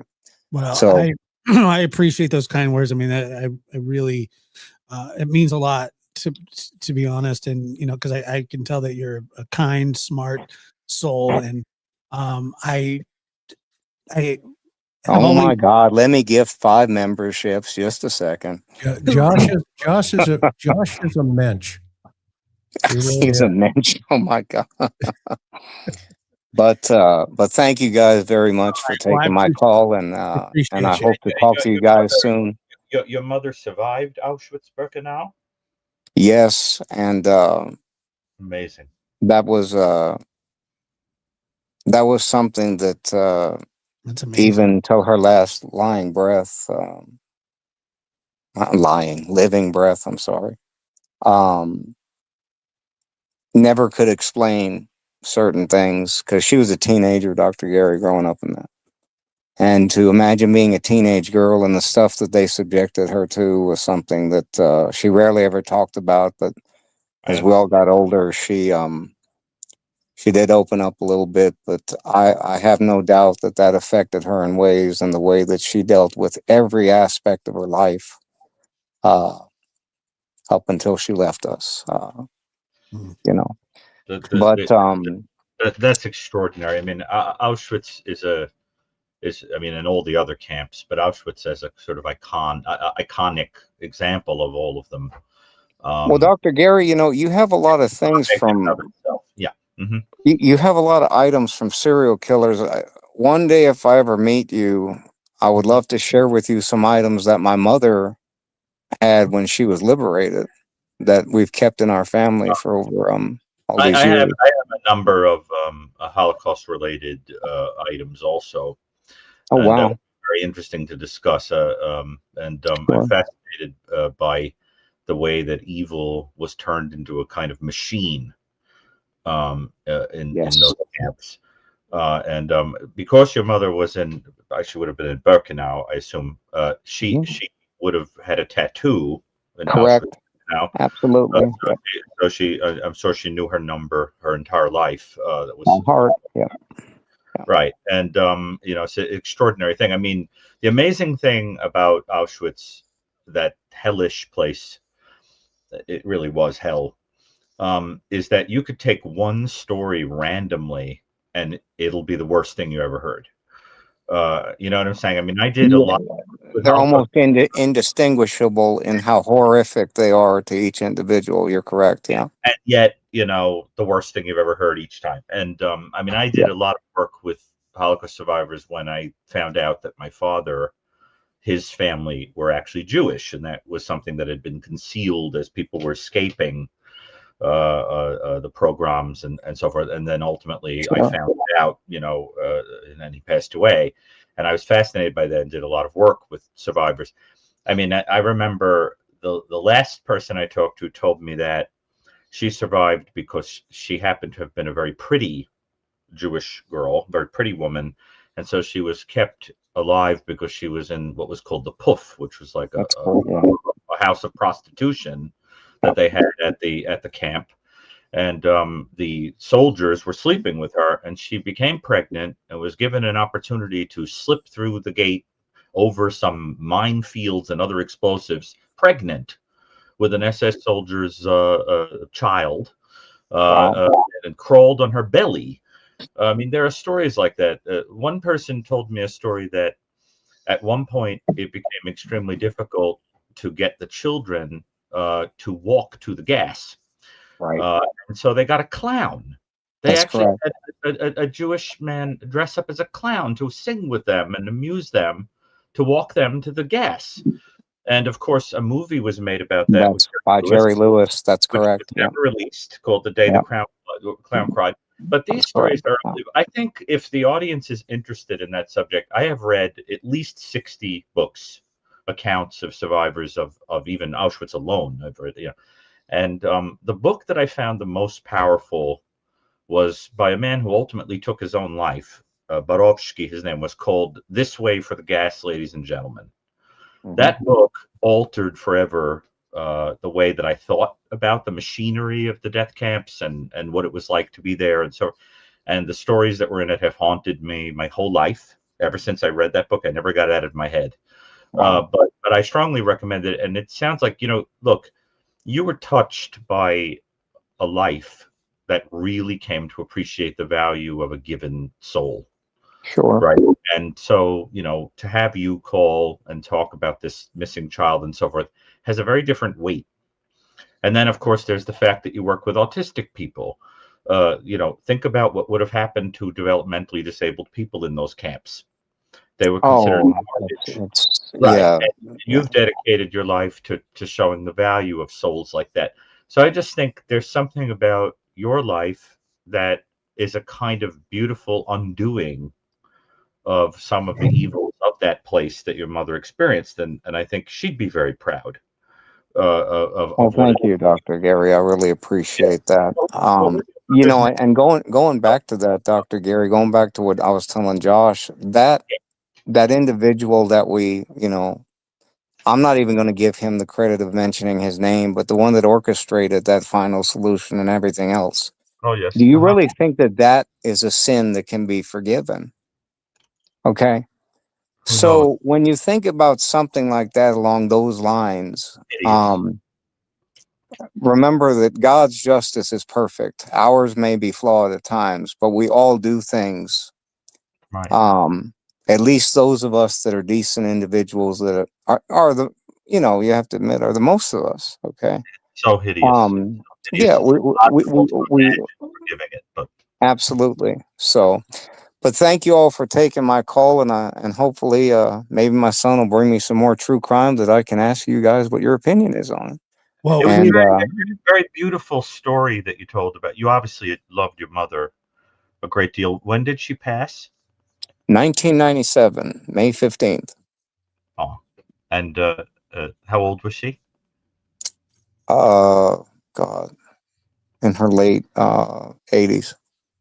Well, when you think about the millions of people who died in the Holocaust, think about all of the yous that were kept from being born. I'm sorry, Doctor. She was 83. About all of the 83. people like you. Think about all the people. Thank you. Think about all the people like you that weren't born because of it, and Well, all the good you would have done. Right. So you alone are an example of just a hint of all that got missed. well, Be- thank you, Dr. Gary. That's very kind. That's I very don't true. I don't take compliments very well, but I do appreciate that. And like I said, it's very I appreciate and I'm very grateful to God that I had the chance to live at a time when I do get to talk to individuals like yourselves, because it certainly is very fulfilling. I'm sure, Dr. Garrett, I know you're laughing, man, but I don't um like compliments either. I know. So I don't think any of us do that work in the field that we work in. But but anyway, guys, I gotta let you go. Thank you so much for taking my call, and I hope that I can call in again soon. please do. We appreciate it. Yes, sir. Y'all take care. Good night. Thank you for sharing. It's very powerful when people have been touched personally by the Holocaust. It's there's No nothing. question. Nothing. It's like I heard somebody describe it once as a hole in the heart of the world. I think that's about it. That about sums it up. But yeah, Absolutely. it's rough. Now, do we have other callers on the Yeah, we line? do. We're gonna go. Let's go here. Lisa, where are you calling from? Hi, can you hear me? Sure can. Oh, is this Lisa who tried to call another time and sounded like she was underwater? I don't think so. I'm not sure, but can you hear me right now? Oh, Yeah. Yes. I think it Oh. may be the same Lisa. Okay, hi Lisa. Hi, thank you, gentlemen. I've been following the Summer Wells case since the beginning. You three, like all of the previous callers said, you're rock stars. So we all know that, and yeah, you're all three shining lights. I'm actually calling from Vancouver, Canada, and I've been following this case, or Summer Wells case, since the beginning. And there's a couple things I wanted to ask because they've been gnawing at me. So the first one is, That's for I've these. been. These are the Summer Wells guys. I'm a Johnny come lately in that case. Oh no, I'm no you're rock great, star doctor. on that You're matter. great, I doctor. mean, you're not really that new. You're a couple years now. Doesn't Yeah. matter. I'm the baby here. You guys, this is Yes. all you. What's your So thought? my question is do you recall early on when Don Wells said that, and I believe it was the evening of the 14th or the 15th, early in the morning, he had claimed that there was a red truck caught up at the bottom of his driveway with a woman that had like crazy hair in the back, and she had a blanket over her, and they had to call law enforcement to pull her out, or the vehicle out, and I guess Don Wells helped. And I think he even had a photo, and this is early on. So does that ring a bell, guys? Yeah, kind of. Yeah, it's so Okay. long ago, but yeah. It is. I mean, I'm talking day one. So that Yeah. always bothered me because I very rarely hear about that, and I think that that's something to be poked into. Um, And also, there's Here's the another question. discrepancy that I've really have bothered me. Since day one, I've been one of the few people, I think, that has always thought that this was an abduction. And my main, and I hope it's okay to name names, but my main, is that okay to name names? Sure. Okay. My main suspect early on was David Dotson and the flute guy. And he always man. bothered me. And it was a lot of subtleties about the way that Summer looked at him in church. There was a couple of photos where she was really scowling at him when he was trying to wave. And he just really gave me real creeps when he all of a sudden inserted himself into the story early on, taking the boys out, playing mini golf, etc., and playing the flute for Summer every night. And I thought that was very odd. But what was odder with that is that there was a discrepancy in what Robin had said and what David Dotson had said early on. Robin had claimed that David had never been up to the Wells property. And somewhere along the line that got misconstrued, or there was a discrepancy because I think he had said he had never been up to the property. So one of them is lying. That always really bothered me. I've always thought that this was a case where she had been, and I think we can probably all agree to this, that she was being minimally essayed within the family, but I think it was a lot more broader than that, and I believe that the church was involved in that. So I just wanted to get your take on all of that. And I also wanted to, I know I'm going on a tangent, but I also wanted to mention that if you're not familiar with the Picton case, Dr. Gary, you may be familiar with it. I know it very intimately, yes. Yeah, and that's in my neck of the woods. And so I grew up with that whole story. And people have been saying lately that hogs or pigs, they don't eat humans. That is false. I think that you probably all know that now, that that is completely false, that they will actually devour the whole body. And so here the case was that there was, I believe, upwards of hundreds of women, mostly street workers, that were taken out to this farm, and allegedly the Hells Angels were involved, and they were making smut movies, and it was just an absolute, whatever you think of, like with a scary movie, times it by 1,000. And it was actually really, truly happening. It was a literal horror story. So I know that pigs can get rid of bodies. So there's that in regards to that recent search. So like you said earlier on the top of your show, we don't want to spread rumors because we really don't know much about that search, but I just thought I would sort of throw that in regards to that Picton case. So my question is, do you feel, I guess that maybe not Dr. Gary, because you might not from the beginning remember the David Dotson, but does anyone else feel that there was some problematic in terms of like his personalities and his inserting with the boys, and he hadn't known the family very long, and shortly after he had changed churches, and there was just a lot about him that did not sit well with me. Do you agree? Well, when you said earlier about you believe that she was abducted. Yes. Are you thinking that David was the one that did it? Well, I've always thought that from the very, very beginning. I don't even really know why I've thought that. It's just been a really strong feeling that I've had.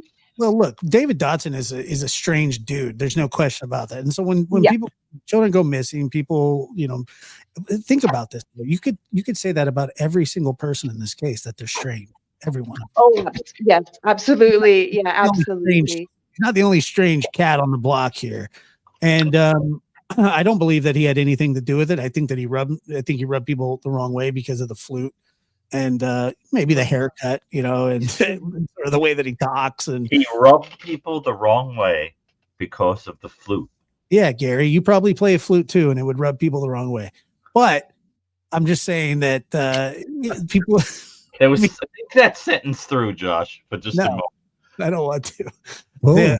What is the it? What is the it that you were in that sentence? That was a very strange sentence. There. Let's answer this young lady's question before we go off into a tangent.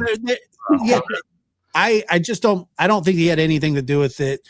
I think that he's, he was just a guy that was at their church that offered, to help. These are, when you start looking at people like that and circumventing the people that are actually criminals that we know that she lived with, I think you start to lose sight of the target personally. Yeah, no, and I understand that. But then there's also, and you all know this, that there's also a percentage of people that fly under the radar and they've just not been caught before. But he didn't fly under the radar. True, but I mean in regards to maybe having a previous record or something like that. But just going back to the reason why I called is that it wasn't really a question, it was just more of a getting it off my chest that I think I'm one of the few percentage of people out there that have always thought that this was an abduction. What Off of leans the you that property. way? And yeah, so I mean, I know I'm probably one of the few people that think that, but Okay. yeah, yes, the parents were terrible. They're absolutely, absolutely terrible. But many things can be true at the same time. So yeah. but So anyway, and then my other question was just that anyone remembered that first initial thing that, or one of the first things that Dawn said about that truck that was caught up on the bottom, and I wasn't sure if he was referencing a dream that he had had or if it actually had happened. And I just thought that was such a huge detail that was never really dug into. And I rarely ever heard about it. So otherwise, yeah, I didn't really have any other questions. I just wanted to say thank you for all of the hard work that you do. Can I ask a And question? Let me ask you a question, if you don't sure. mind. Yes. How did Don see the truck? Yeah, no, that's a great question, Chris. I mean, I know that there was a photo early on where it looked like he was driving down the driveway and he had taken the photo from the window. And there was some photos very early on that were posted about this.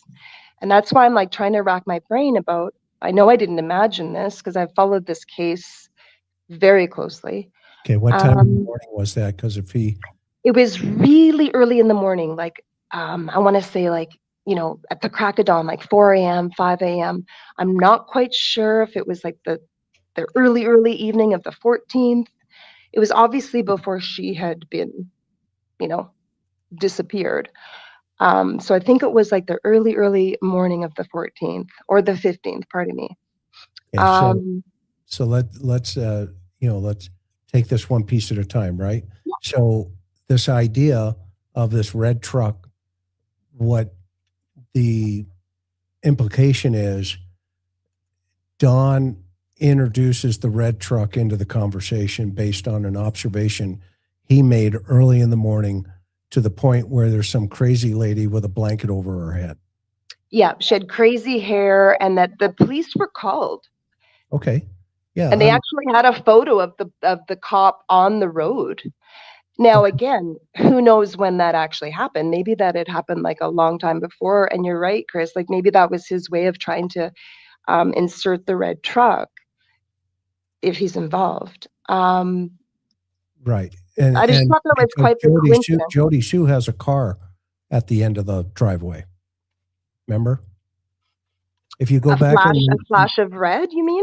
No, she has a car. Yeah, she says it's a car. Oh, she says it's a car. Okay, I If wasn't you go aware look at the very first news interview she did.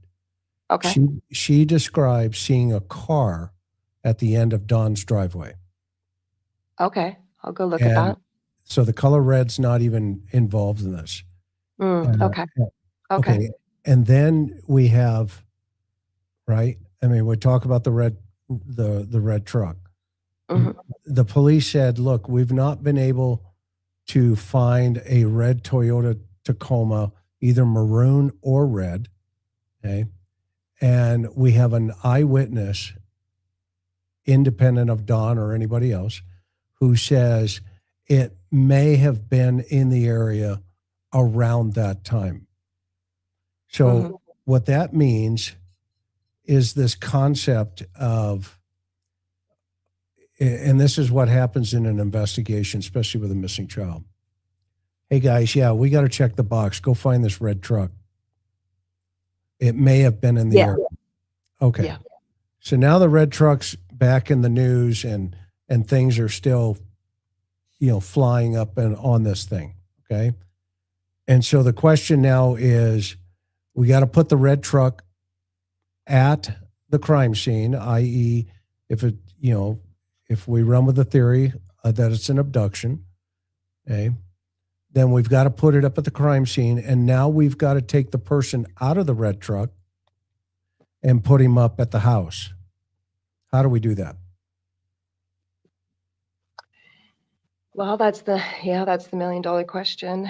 I mean, I do not believe Don when he says, or Candace for that matter, when they say that she would not go off that yard.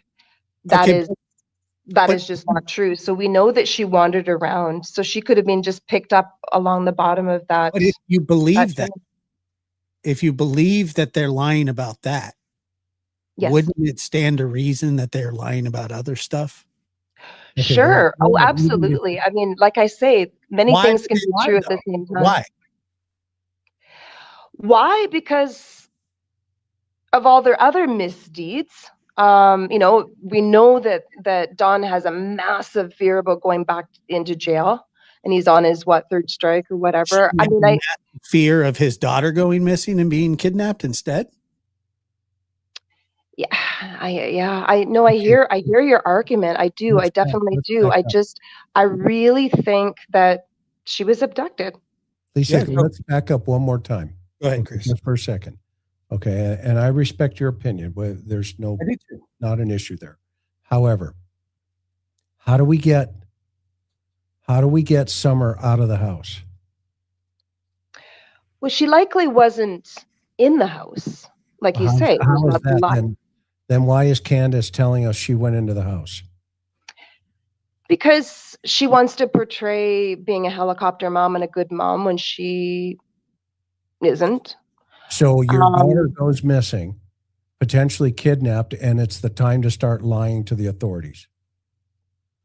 Yeah, because I think that they're hard criminals. I think that their whole life is a lie. They're used to lying. They're just used Sounds to like lying. you're talking about some suspects. Yeah. So No. you're a mom, right? Yes, I am. If your child goes missing, are you going to lie to the cops? No, I wouldn't, Why? because I have nothing to hide, but Yeah. they may have other things that they were trying to hide. Okay, that's the magic word. Okay, something to hide. Yes. Now, would you care if the cops found that something, even if it was like dope or anything like that with your child missing? No, I wouldn't. No, of course that's not. your No. answer. Okay, No. all right. I just wanted to- No. Of But course I you do. think that we're not dealing with normal people, quote unquote. Well, We're dealing with drug addicts, so they're not normal people. So what we would do as quote unquote normal parents doesn't ring true with them, because they're not normal. Nothing about that house is normal, Chris. And as you know, you were in the dungeon. Right. Nothing is normal. Well, yeah, but they're normal. Just because they do dope doesn't mean here's the new normal for them. Don was convinced the very moment he showed up that she was abducted. That's not a normal comment. So that means they have done some measurement in terms of their choice and selection of how they're going to present it to anybody, including yourself and me and others, the authorities, okay, that abduction was the ultimate crime here. Mm-hmm. Okay. Yeah, I've thought about that, and I think that possibly they could have been threatened many times. If you don't pay us, we're going to do something. Or they could have been threatened many times with, not just by CPS, but by just regular people. You owe us a bunch of money for dope. We're going to come after you. You better watch your kids. They could have been threatened. So when the moment that it did happen, they were like, oh, well, of course. We've been threatened many times about that we're going to come and, do something to you, or I mean, But they wouldn't be in trouble for that. The I'm kidnappers. sorry? Well, Sorry, say that again. Don and Ken, if that was the case, and if they knew that somebody was going to abduct their daughter because they owed them money, Mhm. they can owe that person money. It's not against the law. I mean, that's not the crime that they're investigating. The crime is the child going missing. So if they had any idea that there was somebody that was going to come and steal their child and did nothing about it, they're still responsible. Oh, absolutely. I mean, they're complicit for many reasons. They're complicit for many reasons. But and I'm just in terms of the actual what happened to her. Right. But what I'm saying is if that was the case, wouldn't turn over the person that was threatening you, that went through with the threat, when the cops Well, want to help you, the FBI want again, to help, get her back? again, I would, and I'm sure all you would. Yeah, but I don't think that Don and, we say they're not normal, but like, they're not normal in the fact of that they they do drugs and they live in a holler, but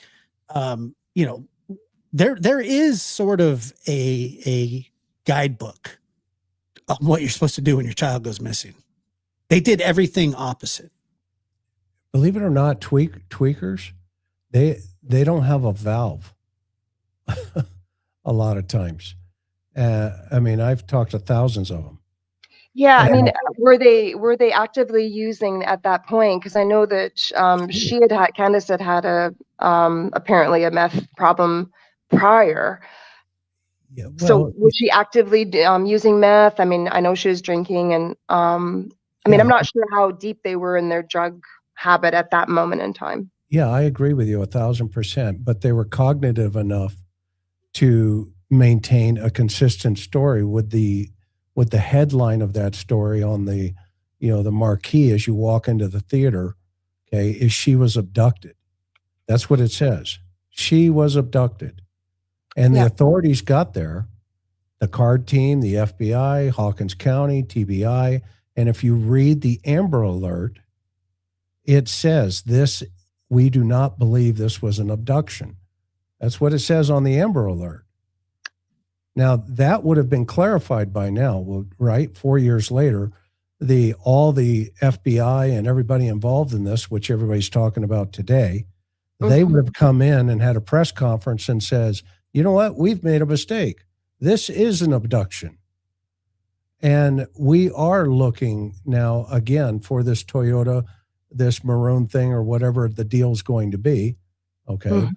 Because right now, if it's an abduction, that means everybody in Beach Creek, their children are at risk. And same in Kingsport, Tennessee, because the suspect who has been able to get away with this for 4 years would probably have abducted another child in between this, because 99.9% of these types of abductions, if a suspect's going to take a risk to go up to 110 Ben Hill Road at the top of the hill and know that she's going to be there, and then kidnap her obviously for SA, because that's probably, would have been the main motivation for abduction. Yes. Or let's say it's a dope payoff, right? To your point, to your theory. Okay. Well, that's not an abduction. Okay. That's not an abduction. Can I ask you a question, Chris? Yes, of course, please. Is that, with your expertise, how often do police, let's say, or law enforcement, stereotype families? Like, was there any stereotyping being done? Would they come up to that place and just make a lot of assumptions? Okay, both have criminal records, have lost 7 kids, drug abuse, jail. I mean, it goes on and on and on. At least one, if not 2 babies taken immediately after birth, a son beat to death. I mean, it goes. Don tried to sell his other. Right. But that's all post information that came out. So did you see my interview with Candace? You knew I was. Did. Okay. I did. Several Okay. times. You think I had an assumption that I would have found out all that information that she provided based on the way that she was living? No, you were extremely, extremely respectful, Chris. And I think that's how the authorities, especially the card team, Yeah, approach you were much more respectful than I would have been. Well, But I'm just wondering if there is ever issues with stereotyping when they go into a situation. Because if you did go into that situation, the first thing that most people would think is, oh, the parents. It's got to be the parents, of course. I mean, look at this place. But could well, it be that they're wrong? But it's Well- not a stereotype because of all the things that you just listed. That's not a stereotype. If you went up on a hill, sorry, Chris, I'll let you finish this. But no, you're fine. if you go up on a hill and the parents are poor, backwoods, hardworking people that obey the law, they're a little, their house is a little messed up, they don't have a lot of money, and you go, yeah, obviously because of their economic status, we're Mhm. gonna look into them. That's not what happened, and that's not. And I know you're asking, does it happen? I don't know if it does. I'm sure it does. Chris can tell you. I just they're not being stereotyped. They're being profiled. It's different. And let me give you a perfect example. Hmm. They said the same thing about Michael Vaughn's parents. Yes, they did. So, and we see where the results of that are. And Yes. so that's why, to your point, right, Lisa, right? Yes. Okay, to your point, Lisa, I understand what you're saying. Okay, and this is a clear situation that yes, there are a variety of type of options, accident, stranger or friend of the family on the property could have, took her in the truck or something like that. And then but the third option, a stranger abduction, that there's a red truck hanging out at the bottom of the hill, that there's a car, that Jody Sue hears this screaming, and which was a couple hours before, by the way, as you know, because the authorities, had flushed that out. But it was a different type of car. Okay, so now you have that car. Now you have the red truck. Now you have a truck belonging to this Randy guy, working as a tree trimmer, that may be connected to the Van Hill property now. Okay, well, those could be possibilities. There's no question about it. But Randy knows the Wells. They know the family. That's the connection. It's like Elizabeth Smart. When Elizabeth Smart was abducted, and by the way, I helped, I helped on that particular case years ago.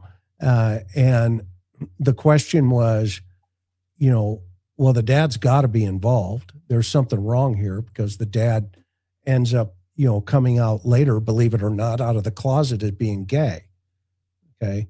So they thought, oh, well, he's too feminine. There's something happening here. This is weird, etc.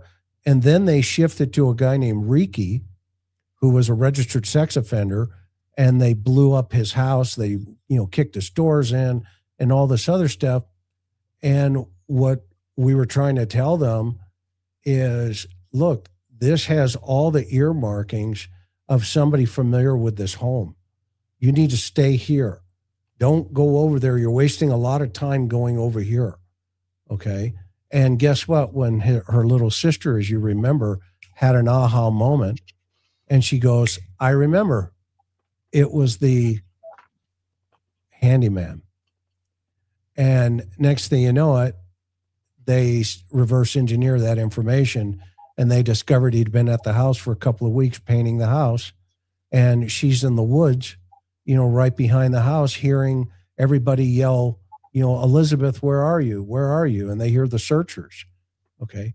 This is a situation like that, where 5-year-olds are escorted, according to mom, only mom. 5-year-olds are escorted to the house by mom. And like you're saying, as a helicopter mom, to project that she's the mother of the year. Okay. Lisa, I think you're the mother of the year. Okay. Versus, don't misunderstand what I mean by that comment. But what I'm saying is, this mom has made the final commitment, and the final commitment from grandma, from mom, and from Don. What do I mean by that statement? What's the final commitment in your mind from their mouths, all three of them? Where was that child last seen?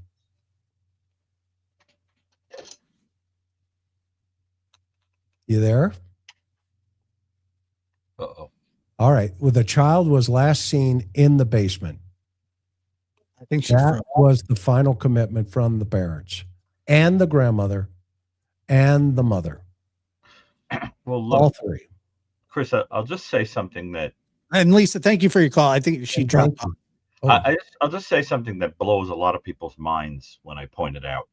In don't 2017, the FBI put out, a statement or document, whatever, that said that they had looked at kidnappings by strangers from Yeah, that's out of 2010 Washington onward. State You know the one, University. right?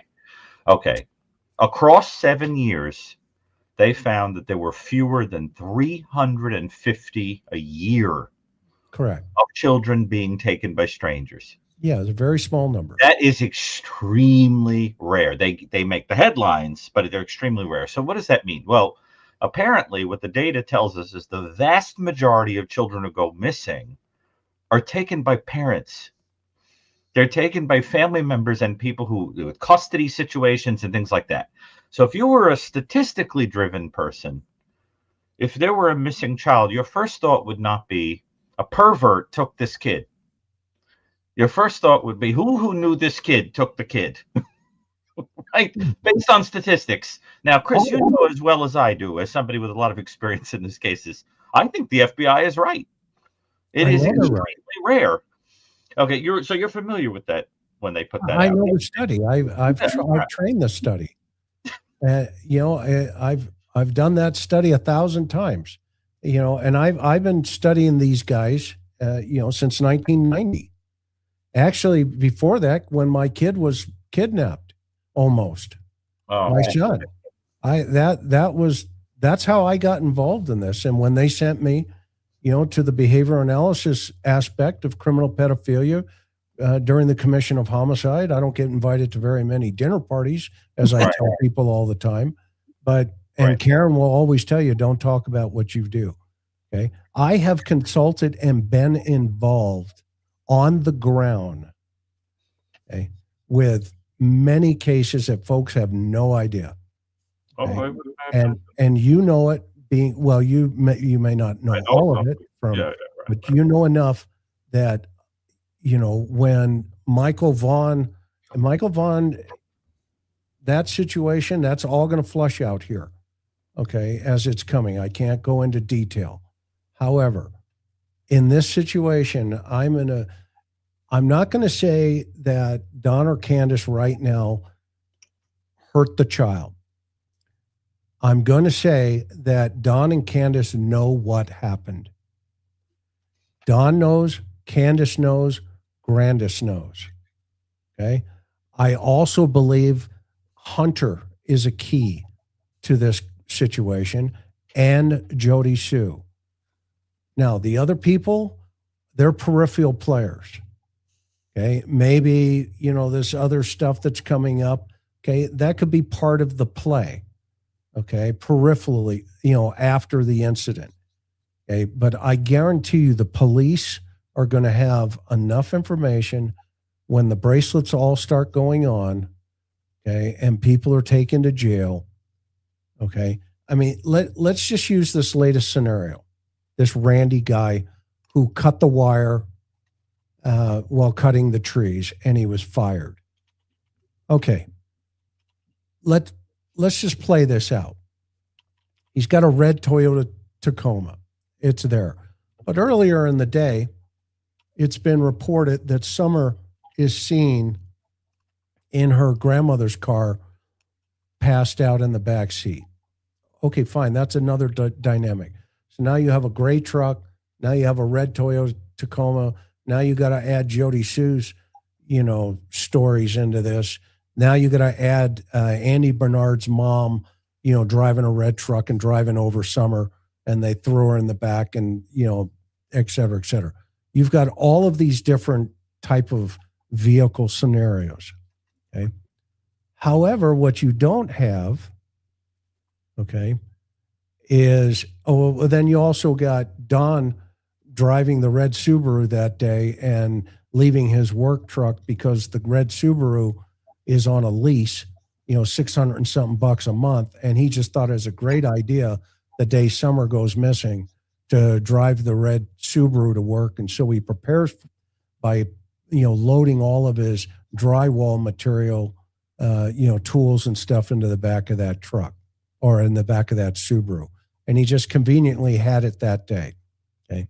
But that aside, what's it come down to? It comes down to, so Candace, tell me what happened. Oh, well, my mom's truck was parked right here and, opened the doors and she jumped right up, and then you've got Grandis who says, oh yeah, and the boys came out and helped me with my groceries. But you have Candace saying, well, the boys were in the house, playing video games. And once Summer had planted the rocks, i.e. the flowers, okay, all of that stuff. Okay. And then Grandis says, well, then I went and took a nap. Candace then says, well, after I helped fix my mom's knee, I walked her over to the house because she wanted to go into the house. And she goes into the house. She watches her because she stood right there and pointed to us. And you can watch the film. And she goes, I could see Josie. And I said, keep an eye on your sister. Okay. So now she has transferred the responsibility to her children to watch her in that house. Correct. 10 minutes goes by, right, Josh? Maybe 15. Yep. We're not, who cares? She goes into the house. Why does she go in the house? To look for Summer. Isn't that a coincidence? I need to go in the house to look for Summer. And she goes into the house. She says, where's Summer? Oh, she's downstairs playing with her toys, Mom. They're toys. So I go over and I yell, Summer, Summer. And she usually answers me. And so I thought that was weird. So I said, Summer. And I go downstairs into the room, and she's not there. And she just conveniently happens to say, oh, and I was walking to the door. Oh, I don't know if it was open or closed. I don't really remember. Okay. Didn't she tell the police that it was locked? Yes. And so now all of a sudden, guess what? Summer's out of the house. Well, she's out of the house. And now who fills that gap? Who fills that void? The dog trail. The dogs went down that trail. You know what? I was a dog handler for 4 years. And my dog had a 99% Schutzen score, which is scent tracking. Okay. I can show you commendations of scent tracking. What you do is you hook the dog around the collar. You take the collar or you take the leash underneath his neck and you pull, and it pulls his head down. And you go zook. That's the German command for find. Okay. Zook, which means track. Okay. And the dog goes boom, like that. You have a 30-foot lead and you let him go. Okay. Well, guess what would be unreliable on that property? The dog trail. Why? Well, but why would it be unreliable? If you were a dog handler and your dog's on a scent, and it could be because there's other dogs on that trail for 5 years. Well, yeah, her scent's everywhere, all over that place. All of the they could go and grab laundry from any of the people there. Say, here you go, and the dog will pick it up. Now, when they go try to find DNA at the scene where it takes place in your own house. Well, exactly, and it's like, okay, so the dog goes to the road. Now, guess what? You now have to shift your thinking into the suspect, and now you got to look at risk assessment that the suspect has, where he's parking that truck or that car, how he's struggling with this 5-year-old, that he's just accidentally or purposely or whatever had taken her out of the house. Okay. And now I got to get her down this trail and get her into my car and then take her 9 miles, kill her and bury her. Yeah. Because I'm done with her. Chris, let me read this really quick. This is from the National Center for Missing and Exploited Children, who work with the FBI on these statistics. It's from 2024. This is the newer one. And I hear some people in the chat, they're saying, it's like 5%, 6%, stranger abduction, 7%, 4%. The National Center for Missing and Exploited Children handles tens of thousands of missing children reports annually. And endangered runaways making up the vast majority, over 90%. 95%, as I recall, right? Stranger abduction accounts for 1% of all cases. Less than 1%, actually. Less than 1%. Yeah, it's only a few hundred. Yeah. Stranger abduction. And that's an update. That's I've seen, I've checked these reports since 2000. And read that, look at the report. What's the main reason in that 1%? Let me see though. And it's a 3-hour window, by the way. Yeah, estimates vary. After 3 hours, the child is deceased. Correct. With that 1%.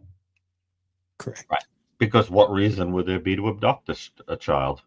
Right. SA. What are they going to do with them? That's to do harm. That's the high bar. Right. SA. Okay. Right. So why abduct a child when you have the Shady Bunch just in your backyard? But Chris, we're not talking about just somebody. We're not talking about a 1% chance or less than 1% chance. We're talking about a less than 1% chance on top of a hill in the middle of nowhere with a child in the basement, which I don't know if obviously you can't get more than less than 1%, but it sure feels like it. I mean, that there are outliers and there are things in this case that don't make sense from just a logical standpoint. But then if you throw in the less than 1%, I mean, right. And by the way, other abductions are parent related. Like that makes up a huge. Well, 95% approximately of these missing children are runaways. And then in that 5% where there actually is an abduction, less than 1%, the child is abducted by someone who did not know them, who was targeting them. Most often, Chris and I will tell you, it's most often for psychosexual reasons, and you're going to eliminate the child, eliminate the witness, so forth. And then that remainder, what it looks like is that they're basically family members that take you for whatever reason, custody issues, to spite someone, whatever. There's also a little fragment, and Chris, I'm sure you know this if you know the study. There's a little fragment where they're actually taken away to another country, right? But again, tiny. So that basically, Josh, what I think you're saying is that if a person says, look, we don't know what happened to our kid, a stranger must have taken. Now, I'm not talking about in the Summer Wells case because I don't want to cast any aspersion, but basically what I think you're saying, Josh, is that it's like the parent is coming out and saying, what I want you to believe is this extremely improbable thing happened. They told us, right? That's what you're saying, right? That right.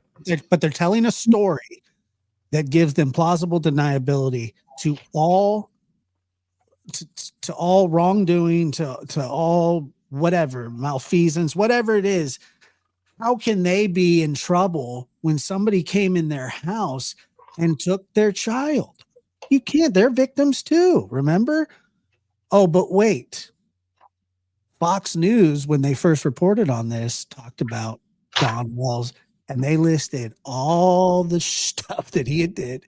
Don Wells had been in trouble for this, and Candace had been in trouble for that. And everybody's going, wow, like this sounds like something that's happening in-house here. And then you get attacked by people that go, but people make mistakes. The past is the past. And I agree, the past is the past, except when it is like habitual. I mean, Lisa with a fantastic call, and I respect everything that she had to say, and I appreciate the call as well. She to me was describing suspects when she was talking about, all the things that have happened over time. And so I think that, the less than 1%, yes, they're using plausible deniability to, just weed everything out that could possibly get them in trouble. Because if Candace says, well, look, I was hammered off my ass and she wandered out in the road and got hit by a car, she's in trouble. Yeah, and then you've got Jody Sue out there having Andy sell drugs, for kids up there so that they can be, SA'd. I mean, the stories just go on and they go on and they go on and they go on. But the point for me even raising that conversation, which is one of hers, it's on her website, it's been there forever. And then Dawn coming and having the big fight with you, Josh, I thought that was a delightful moment back in the day when you asked him, how old was she? She was 5, Don, and he was like, well, I was 12, and and at least I admitted, my part in it. Okay, well, so let me get this right. You're 12 years old. Actually, she's 5 years old, and she's at fault. For the whole thing, right? And and the 5-year-old says, yeah, he molested me till I was 12 years old, and that made him 19 years old. Okay, but it's all her fault. But here's the key to that whole conversation: he admitted it. He certainly did, and he admitted it to you. He admitted it to me. And, one of the things that set him off, I think it was that phone call or another one. I've set him off a couple of times. He doesn't really like me that much. He likes you less than me, but it's close. I mean, but what he said, one of the things that I said to him, I said, so when he told me that, I said, Don, imagine going and standing in front of like a jury and a judge and going, I was the victim. She was 5. And she was the aggressor. And then the judge would go, oh, wait, Don, you mean you were 5 and she was 12? And then no, I was 12. She was 5. And then they go, give him the death penalty. I mean, I'm saying, obviously it's just the fact that even crossed his mind is wild to me. Okay. So remember my book. Okay. Just let's refresh our memories for Donnie Boy. Just for who may be watching you right now. That's whatever. He watches. I'll talk to him again. Love to. Okay. Love to. All right. So if I just go by the girls, just the girls. Okay, there it is, the girls. All right. We've got Debbie, Sherry, Mary, Sonia, Heidi, and Jeannie. Okay. Mary, yes. Sonia, yes. Heidi, yes. Jeannie, yes.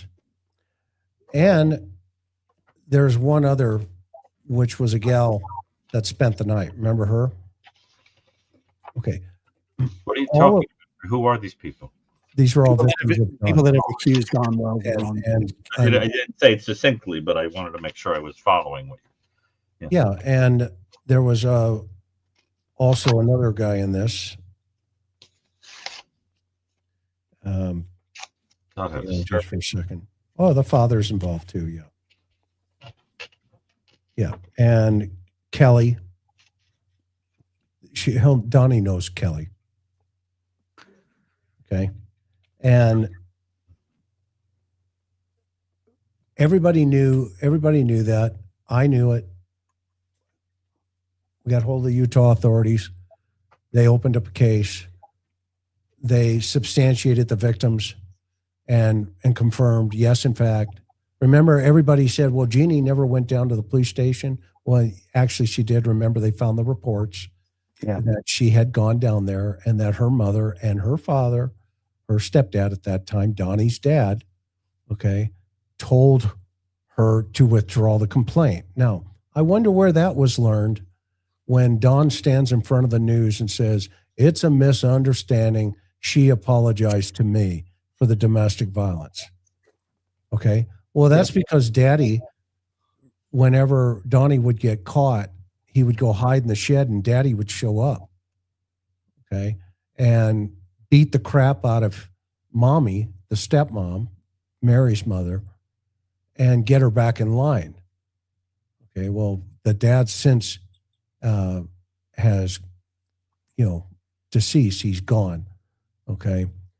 Anyway, now you just accidentally said, sorry, you mean Mary was the one that went down and filed the police report when she was yes.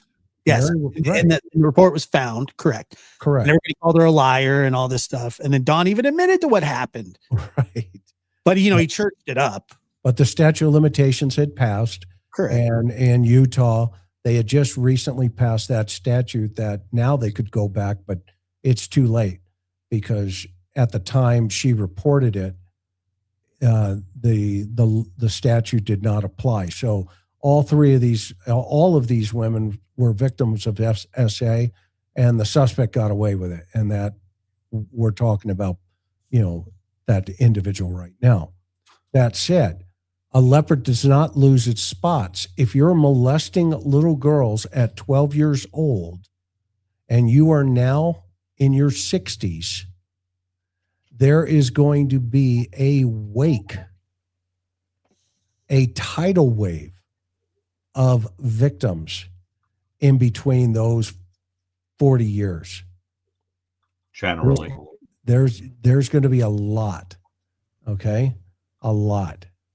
And so I don't just look at Donnie Boy as, oh, golly, he's missing Summer. And when I hear him say in the very beginning of this whole thing, we told them, quote, we told them. Who's we? You got a mouse in your pocket? Okay. Well, that we happens to be Candace, Grandis, and Donnie. We told them that they were, they need to go up and talk all the drug dealers. Okay. He also says, I told them. So he's singular as well, but he also is plural, depending on who he's talking to. So, this whole thing of, I knew she was abducted. He introduced that whole concept. Yeah, he was the one. He introduced the red truck. Chris. Go ahead, Doug. You know what else he said, right? I was actually just sitting down to pee, but whatever, Yeah, exactly. Okay. Exactly. My favorite. And isn't it ironic? 4 years later, now Candace still doesn't want to talk to the media. And now she blames Dr. Phil for that. Her mom says, well, the reason she doesn't want to talk to Dr. Phil or to the media is because she was traumatized by Dr. Phil. Okay. Yeah. I'll never forget when Don, because Don can put on a good show sometimes. He can be a likable guy for a few seconds, and then you realize who you're talking to. But that's part of his thing. He can come off sort of normal, and then it starts to slip. And so what he said to her, the cameras were rolling, he said, "Look, they're doing this to help Summer," and she says, "It's not helping me." What do you need help with? Finding your daughter. That's what you need help with. But go ahead. Well, what's bothering me in a way, I'm sort of glad that I know the details of this a lot less than you guys do, because it puts me sort of in the student role of asking these sort of dumb questions, that sometimes can get right to the heart of things. How would it?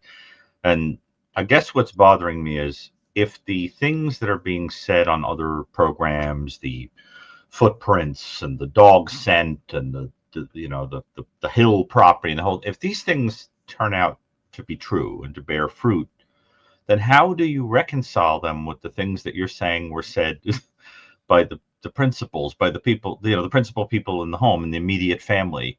They're extremely difficult to justify.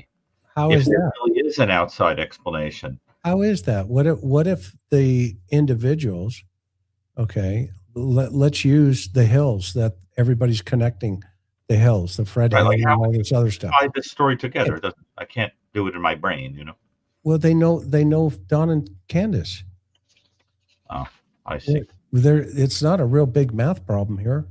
It's not Well, a I stranger. didn't know they know each other. So okay, so then explain a little more. Like, Well, he like- lives right next door. He lives up the hill. Fred Hill lives up the hill. I see. And maybe maybe there's a connection there. I don't know. I don't think so, but that's okay. I don't know here's where I've always been. Don and Candace know much more, and Grandis. The grandmother packed up, Gary, within a week and left Tennessee. She's still living? She left. Her granddaughter disappeared right in front of her, and she's out of there. But is she living? She's alive? Yeah, she's in Wisconsin. Okay. And by the way, this is the same mother whose her daughter vanished and is still vanished. She's disappeared. Is that Rose? Rose Bly. I see. And So- it's her brother who is one of the worst SAs in the state of Wisconsin. He just got released. Well, I don't know if he's back in or not. Josh, do you know? I don't think he's back in. No, I think he's still out. Unfortunately, So he was in the equivalent to a Atascadero for sex offenders. yeah, he's a gnarly, psychotic, scary person. Do that math. And Donnie Wells' son is an RSO in the state of Utah. And failed to register pretty recently. Has got in trouble Do for that math. The apples aren't falling far from the trees here. And Don is an unregistered sex offender.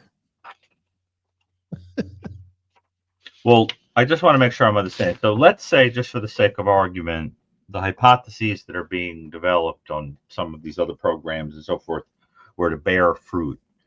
You're saying that there's no world in which your interpretation would be, wow, these people weren't involved in any way. They didn't know anything about it. They're exonerated. It turns out it was this outside party. Your view is that at the very least, they'd be aware in some way of what went on or have some connection to whoever did this, as opposed to it could be that they honestly just, their child went missing and that's the end. I'm just curious because I don't understand. The only way that scenario fits is if the child just wandered off. Well, that's what I think some people are hypothesizing. Then why is the mother lying? That's interesting. Why doesn't she just say, I lost sight of where Summer went and they were all playing outside and she vanished? That's a lot easier than saying, I walked her into the house and she went downstairs to play into the basement and she vanished out of the basement. She got gone, quote unquote. Why don't you just say, you know what? I have some really weird neighbors over here. Okay. And I think this is could be a problem here because she was out here playing with with me and Grandis. And next thing you know it, I'm looking around and she's like, she's gone. Where did she go? Okay, you see, that's the result that everybody wants. But that's not how the story began. The story began with Grandis's knee that morning and it culminates up to the property, and then it culminates into this story of, yeah, you know, she was planting flowers with grandma, and grandma was having a knee problem, and then I just needed to escort her back to the house and put her in the house. See, mom put her in the house. Why do you do that? I'll guarantee you the cases I've ever worked, okay, the kid was out wandering, knocking on doors, looking for people to play with, that kind of stuff, you know, walking, and a stranger pulls up in a car and goes, hey, you want to see my puppy? You know, get in. Okay. It's not, okay, let me see this. What do we got here, Frank? Right? All right, I think I got a 5-year-old in a basement up this hill here. All I have to do is get up the hill. And once I'm up the hill, I'll see her. Okay. And okay, because I'm a tree trimmer, I'll just throw her in my truck and nobody's going to see me. But they've already seen me here that morning with my red truck. There's no way they're going to see me leaving with this 5-year-old who was just screaming, and the neighbor heard it. Nobody else heard it, i.e. none of my tree trimmer guys that they just fired me. Okay. Hey, Randy, you're fired. Get out of here. Okay. Okay. Well, before I leave, I got to go kidnap a little 5-year-old who's up in the basement at 110. But Chris, you and I know from when we have to sketch offenders based on knowing virtually nothing but a crime scene, right? We know that the type of person who would sort of randomly abduct a child who just happens to cross in front of his path, those tend to be people who aren't particularly skilled socially at deceiving people. They're not socially kind of apt people. They tend to be odd local people who have a previous history of that, who don't have the social skills needed to groom a person or talk a person away or so. And those are not the kind of people who would be master deceivers. They would idiotically, shoot themselves in the foot because their stories would fall all over each other, or they wouldn't be able to retain. In other words, the kind of person who would do that would be a very, very lousy storyteller and not particularly organized, peculiar. Right. But you don't think the story that they told's lousy? Well, I don't know who I'm talking about. I'm only saying that I would expect whoever was if the tree trimmers, for example, were involved, there would be one that would stand out as being somebody who was extremely weird, who you got the creeps around, right? Chris, the type I'm talking about, socially inept, peculiar, not, itinerant kind of person, right? And they would be the kind of person who has had previous brushes with that kind of thing, very weird to talk to, that kind of type. And that they would not be particularly good at hiding this. Correct. Right? That's the type that you'd be looking for. And I don't know. I mean, was there a person in the tree trimming group that's like that? I don't know. I mean, even if there is, you got to put him up at the top of the hill. You got to put them. You can't have Summer in the basement and Summer running around the property. Okay, nobody has been able to say definitively Summer opened that basement door and was outside playing on the property. Nobody. People wouldn't want to say that because it would look like negligence or something. Well, the only people who have offered that as a possibility has been Don, Candace, and Grandis. And now the authorities have just parroted what the parents had said. Okay. That's why when you go and you look at the Amber Alert, read what it says very carefully. It says, we do not believe this is a stranger abduction. It says it right there. Here, I'll pull it up for you. And not and even just because it's so profoundly rare. Well, I don't know what they're thinking because they have all the information. Okay, but I believe them. Okay, Of course. and they have not corrected it. Hang on for a minute. Let me pull it up here. Right, and that hasn't changed with Josh, can you let me share? That hasn't changed with the search of the. Or actually, Josh, let me send you the link. Well, you just want me to pull up the Amber Alert? Yeah, I'm going to put it in the chat here for you. All right, go ahead. On the inside here, and you can pull it up. Okay.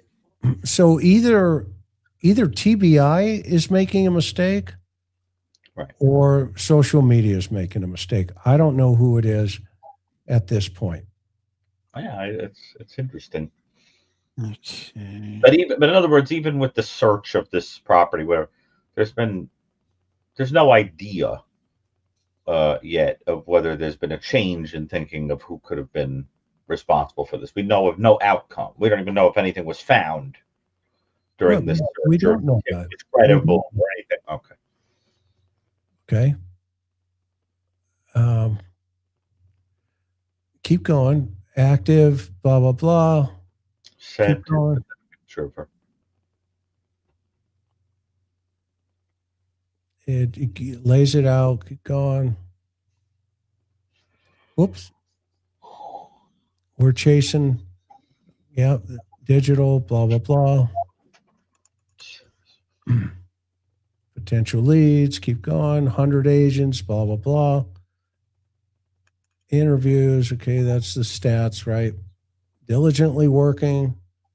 Stop. To deal with hundreds of false tips. Okay, they're getting a lot of that. Keep going.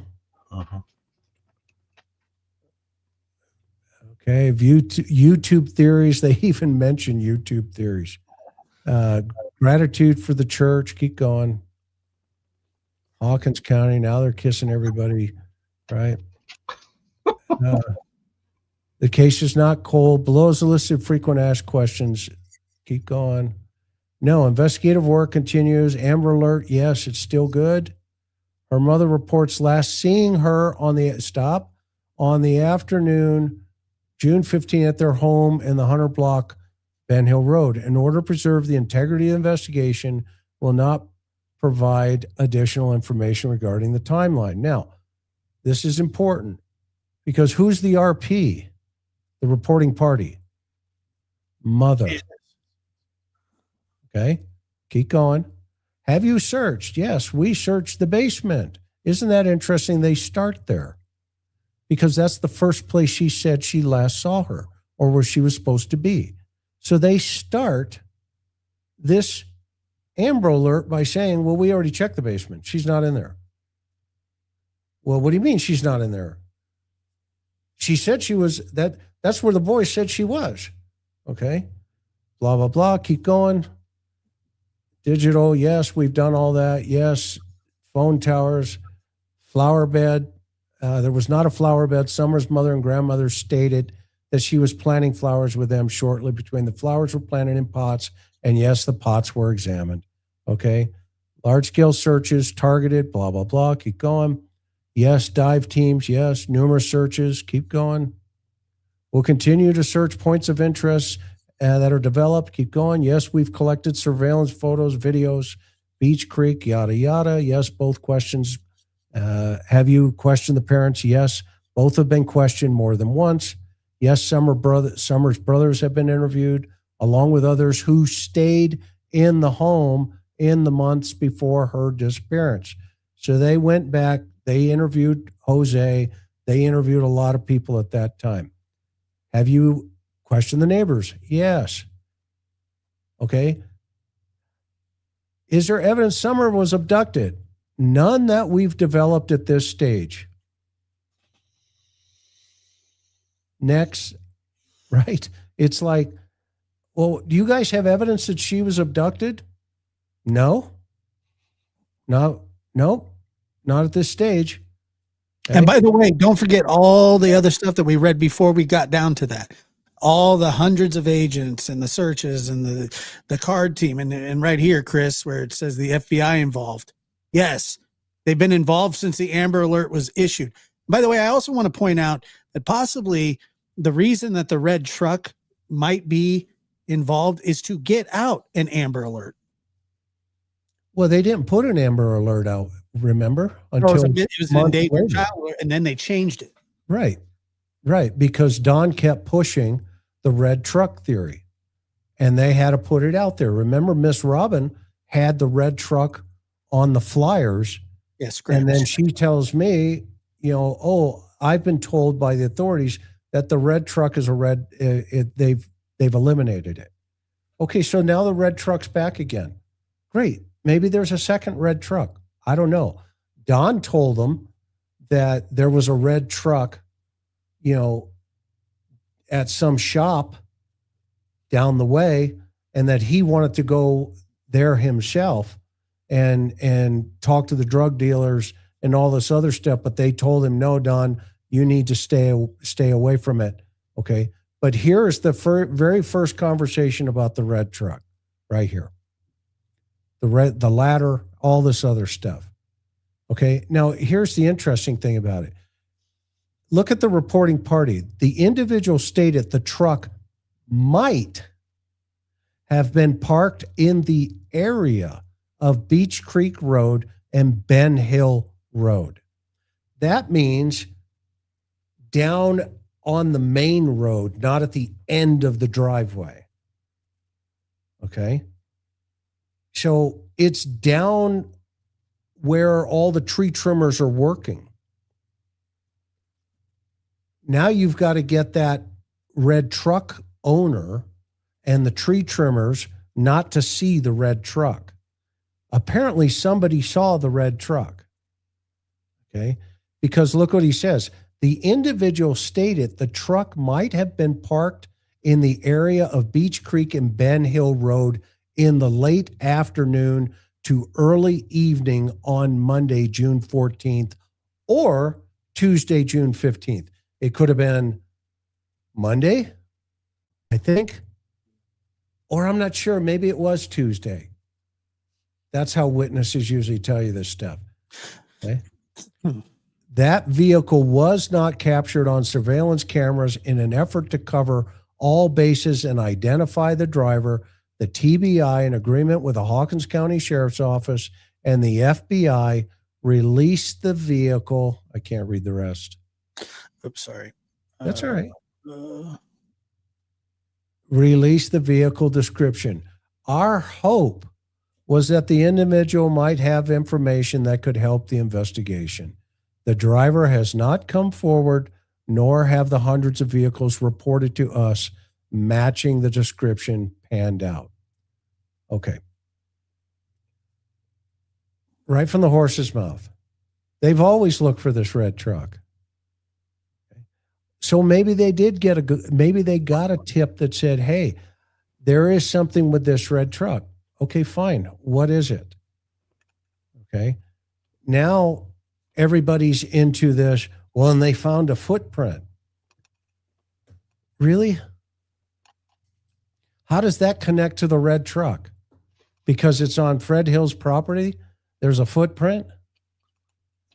Well, I was under the impression that what might have happened, just speculating, is that they might have found the truck, found some evidence in it that suggested, that there was a tie to this property, and then went to go look at the property. In other words, some evidence that the child was in it, or that a deceased person was in it, or anything like that.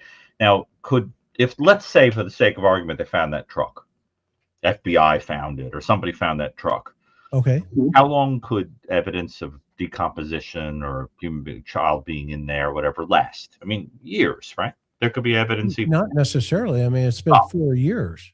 So you think that after that amount of time, that would all be wiped? It would all be gone?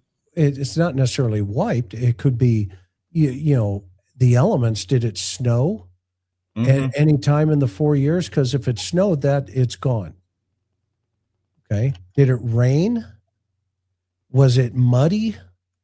Did they wash the mud out? Did they move all kinds of other things in there? Are there dead pigs in the back? Et cetera, et cetera, et cetera. And so you don't know. You do not know. We won't know until the authorities come out and say, we found Summer's DNA in the back of this red truck. Right. And that led us to the property where the truck was sold. And it was sold apparently within a couple of years after the homicide. And initially people believed it was sold to Robin, Robin Lane from the church. And that's now the church connection. Her husband bought the red truck. Okay. Well, apparently that's not the same red truck. I see. And maybe that's the truck Robin was talking about when she told me, oh, they're not looking for the red truck anymore. We had to redo these flyers and take the truck off of that. But Chris, as an investigator, all these years later, would it be valuable to find the truck? Yeah, to check the box. Absolutely. Yeah. But it doesn't mean that's the big, the kicker over the property, that's going to kick this thing into the next zone. Okay. Right. Something led to searching the property. What the tip was. Look at the Michael Vaughn case, because the affidavit's out now. Right. You've got Stacy, you've got Brandon, and you've got Sarah in their truck. Okay. Well, what else do you have? Right. How difficult is it to get a search warrant to dig up somebody's yard? Like, how much proof do you need? Well, we don't know if there's a search warrant was necessary. They might have gone up to Mr. Hill, who's the elderly gentleman, and say, look, we have information. There may be something here. Would you give us consent to search your property? I see. And he says, sure. And they hand him a piece of paper and he signs it, and they bring in the machinery or whatever they're going to do. I understand. Are you done with what's on the screen? Go ahead. I'm done with that. Yeah. Okay. All right. We got to move on because we have other calls. We have at least one more that we have to take, and then I have to go because my dog's. Your dog eats your. It cause problem. Right. Okay. Hi, Julie. Yeah. But I think that what Will is saying in the chat pretty much sums it up. I'm basically saying, with all these rumors and stories and whatever, the people are getting very confused. They don't even know the truth. Let's say people are throwing Fred Hill under the bus, left and right, going on here. Okay, fine. People can do that. But what if Fred Hill turns around, if they hook him up, and says, Don gave me the kid after Candace beat the crap out of her? I don't think Fred has anything to do with it. And all I had to do was bury the kid. I don't either. I don't know. I'm just going to say I don't know. Okay. What I do know is the last time Summer was seen is back at 110 Ben Hill Road. Okay. I don't think she made it all the way down to the main drive and Ben Hill Road. Yeah. Where that red truck was parked. I don't see that as a. And so you don't believe the people who say that she was seen in the truck? In the morning, that's when they said she was seen in the truck. So how did she get in the truck? Yeah. In the morning. Apparently she went to the water hole with her mother, and her mother said, no, I saw her go into the basement. So is she in the red truck or is she in the basement? Yeah, it's very, very interesting. And these are muddy waters, that's for sure. Because it doesn't make sense, does it?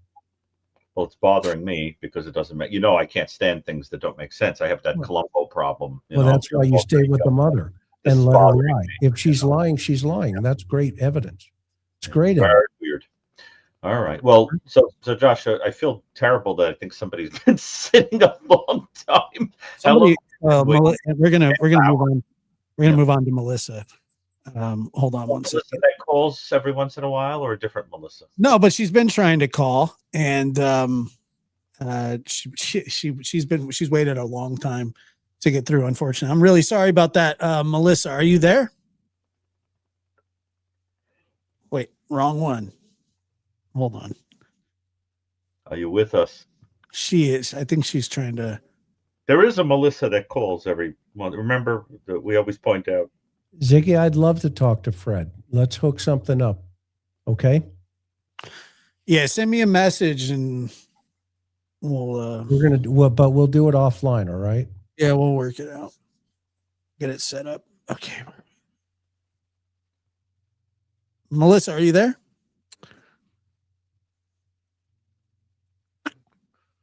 Do. Melissa, where'd you go? She's waited about 4 hours in the last 2 weeks to get Oh, my on. gosh. I know, and I desperately want to get her on. Have her call back in.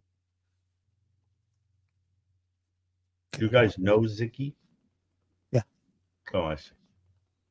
Let's see. All right, are you there? Melissa? There's 2 Melissas now. Hold on. Get rid of that one. We've got 2 Melissas. Melissa, are you there? Oh no. It's a nightmare. That's a great song by the Allman Brothers. Sweet Well, oh, no. Melissa. Hold on. Come back in just the one time. I can play that song. On the guitar? Mm-hmm. All right, where are we at here? Where are we at? We're getting Melissa. Melissa's going to be coming on the show. That's just going to happen. But let's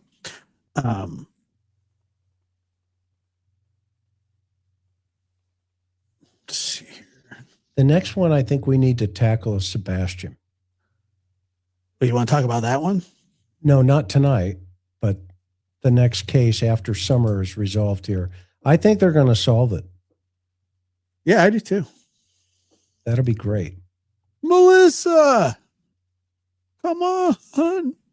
We need to right this wrong. I feel so bad. I really do. I hate it.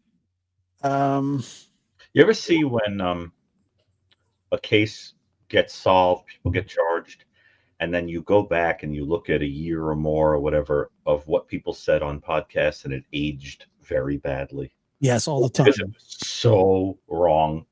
Yeah, Like, all the time. so completely wrong. And you just kind of look at it and you're like, dear Lord, like, you know, people must Melissa, be, are you there? nobody watches this old stuff. Melissa? Hey.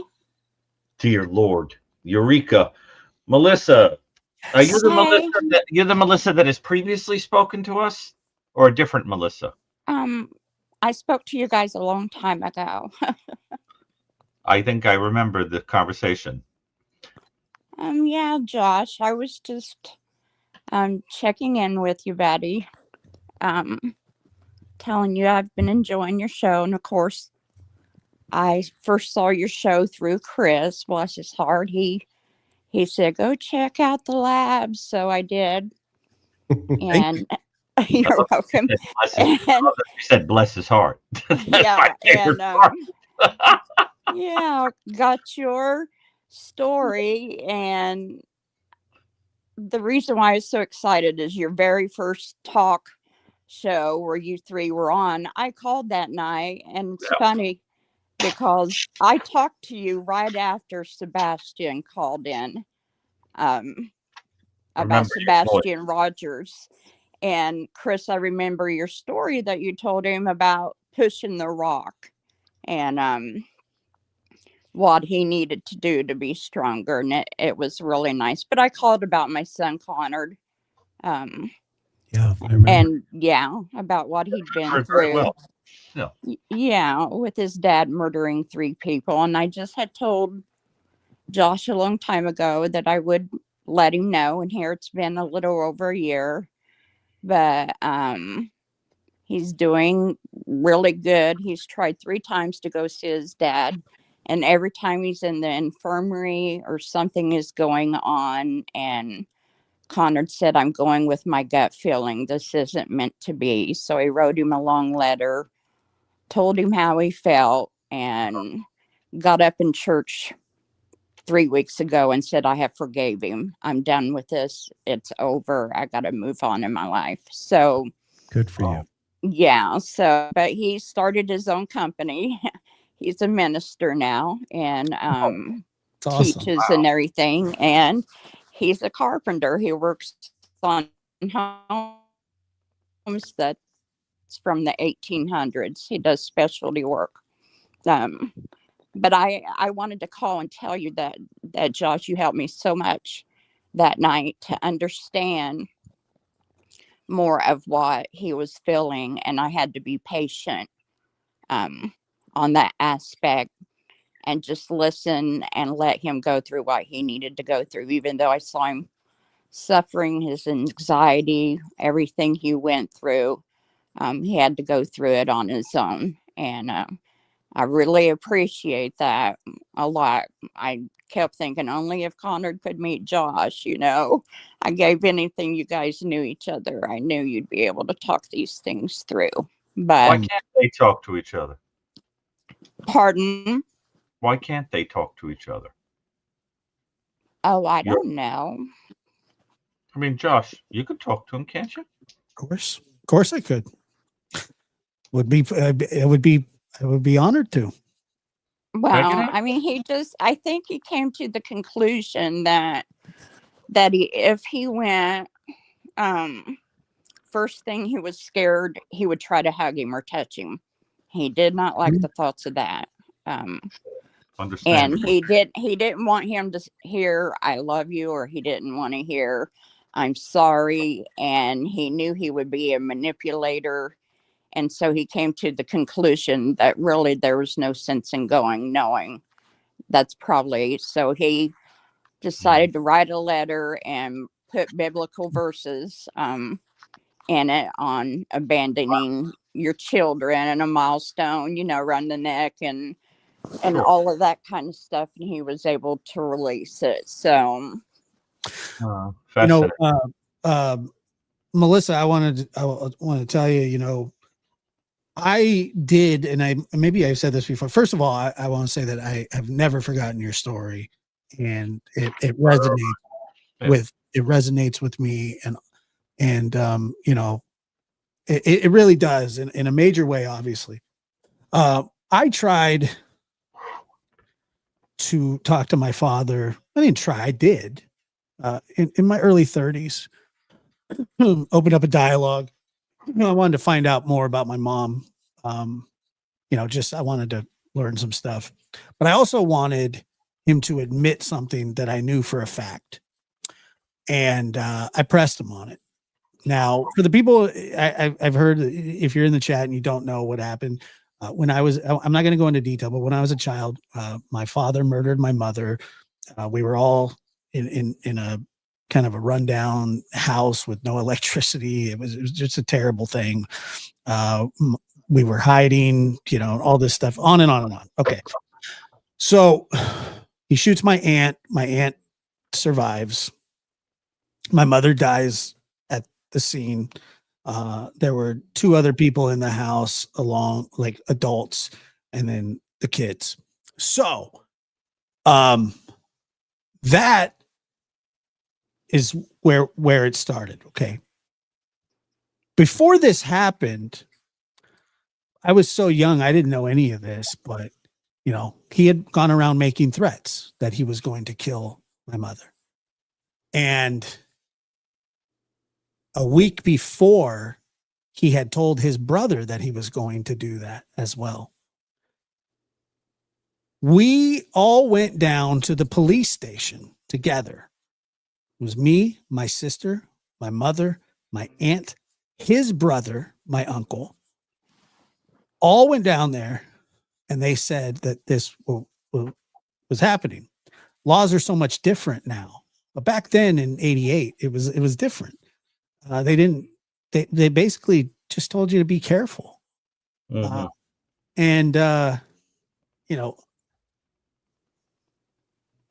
He claims that it wasn't premeditated. And I know for a fact it was. And he was charged with second-degree murder. He took a plea deal, 25 to life. He was initially charged with murder 1 and attempted murder. So he got second-degree murder, and then I believe attempted. The whole deal was 25 to life. Okay. So now he's been in there, I don't know, 37, 38 years. It's been a long time. He's obviously never been offered or made parole. Well, he's had parole hearings probably 10 times, maybe more. Yeah. He didn't, he had to do, I think it was like 25 to Right. get there. But anyway, so I wanted him to tell me that what I had already known from so many other people. And he refused. In his mind, I think he believes that it wasn't. Who shows up to a house angry at their wife with a gun in their waistband, demanding that she come out, that hasn't put any forethought into what they're going to do? Right. And not only that, he was telling people that he was going to do it. It's the clearest cut case of premeditated murder I've ever seen. Not just because it's my mother. Cut and dry. And they cut him a deal. And I get it. I understand all that. I wanted him to admit it. And he wouldn't. I see. He says that he didn't go there to do that. Right. I said, well, what were you doing there then? Right. I said, I just wanted to talk to her. I said, with a gun. I said, well, I was paranoid. I said, paranoid about what? Well, that, she was seeing somebody else. I said, well, what business was that of yours? You guys were separated. I said, did you or did you not show up there with the intent like you said you were? He said, no. And I told him,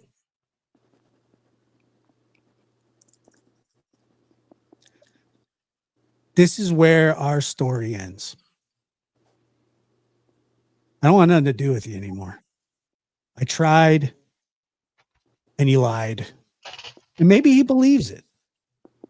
He's not in my life because he knows what he did. And he knew he was going to do it. Josh, though, if you would have had any idea before you went that, this is probably what he's going to say, would you have went anyway? I wanted to hear it from him. Okay. I wanted to hear it from him. And I wanted to be the one to tell him why there would never be a relationship. And it was because he would not admit what he did. And that's a big part of the reason that he gets denied for parole all the time. Yes, and I understand. And your situation is so different than his dad. I mean, his was over meth and 3 other people. It wasn't family, But it just, like you said, he was so scared he'd be like his dad, and anxiety and just so much in his. I had those thoughts too. I know. And then one day, and to put a bow around this whole thing, Joey H called in earlier, and we were talking. And I know. By the way, I completely appreciated his question. I wasn't offended in the slightest. Right. That's why I thought it was meant for me to call you when he started. Yeah. I talk about other people's, situations. I'm more than happy to talk about my own. That's part of who I am. It doesn't define me. It's not all who I am, but it has shaped a lot of my life. How could it not? And some for the better, some for the worse. And I didn't feel offended by his question or anything like that. I appreciated it because, how could you know unless you go through it? Chris had a son that passed away. Right. I don't know what that feels like, and I don't want to know. I just know that it's incredibly painful. It's the same thing with what I went through. I'm not a victim anymore. Right. I am. I'm grown with my own children. I have a son that's married now. My kids were scared of him growing up. That infuriated me. I just wanted him, and I don't know if we would have ever had a relationship if he was willing to. I don't know that. I just don't know. But I know for a fact that he lied about what he did, and he still to this day will not admit it. And when I told him that this is where it ends, we're done. No more. There's no more letters. There's no more phone calls. There's no more nothing. He chose to do something that cut everybody else out of his life that was important to him. That was his decision. And I didn't make it, just like your son with his father. Mm-hmm. A horrible thing to feel like you're the son of a murderer, because you are. But Right. he's more than that. I'm more than that. It doesn't define who I am. I'm not responsible. That's right. Responsible for the sins of my father, even though I feel guilty for the things that he's done to people. But you know what the crazy thing is? Oh no, please, caller, go ahead. I would say I feel horrible for what he did to my aunt. Mm-hmm.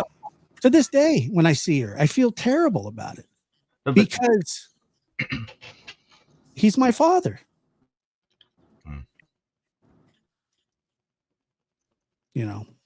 So I understand your son, and I'm glad that he's doing great. And at some point, you do have to let it go, and I did, and he did, and I think we're probably better off for it if I'm being honest about it. You're in a position. I mean, a lot. Chris, I got to tell you about a religiously Sunday morning is church, then the Colts game, and then everybody knows I'm watching the interview room on Sunday evening. Everybody else has to clear off. It's my time. I'm honored. Thank you. Thank you. Yeah. You're so sweet. And thank you guys, though, for waiting on me finally, Josh. And I appreciate everything. I would have moved you to the front of the line had I known it was you. I know now. And so I appreciate you calling and your patience. I can't hear you. I don't know why, but I can't. I'm sorry. Well, you'll hear it on the replay, and we'll talk to you next time, okay? And put your son in touch with Josh. Yes, yeah. We'll put the email in the chat. It'll be. It's very unusual for people to have, certain experiences to find two of them. Can you hear us now? Talk about it is a big deal. I think so. Okay. Yeah. No, but Josh, that's a very, very poignant that story. I remember it to this day. I remember that call when she called. I'll never forget it. Yeah, it was very powerful. Yeah. Mm-hmm. Yeah. Yeah. I wish we could find it easily and link to it. It was so powerful. It's somewhere in the ether, but extraordinary. And I thought it was very powerful to listen to you talk just now. I realized as you were talking that to add to the tragedy of that story is that ultimately you were orphaned. You lost both parents in a sense. Dr. Gary, I was barely big enough to pull my black trash bag of clothes around because that was all I had. Right.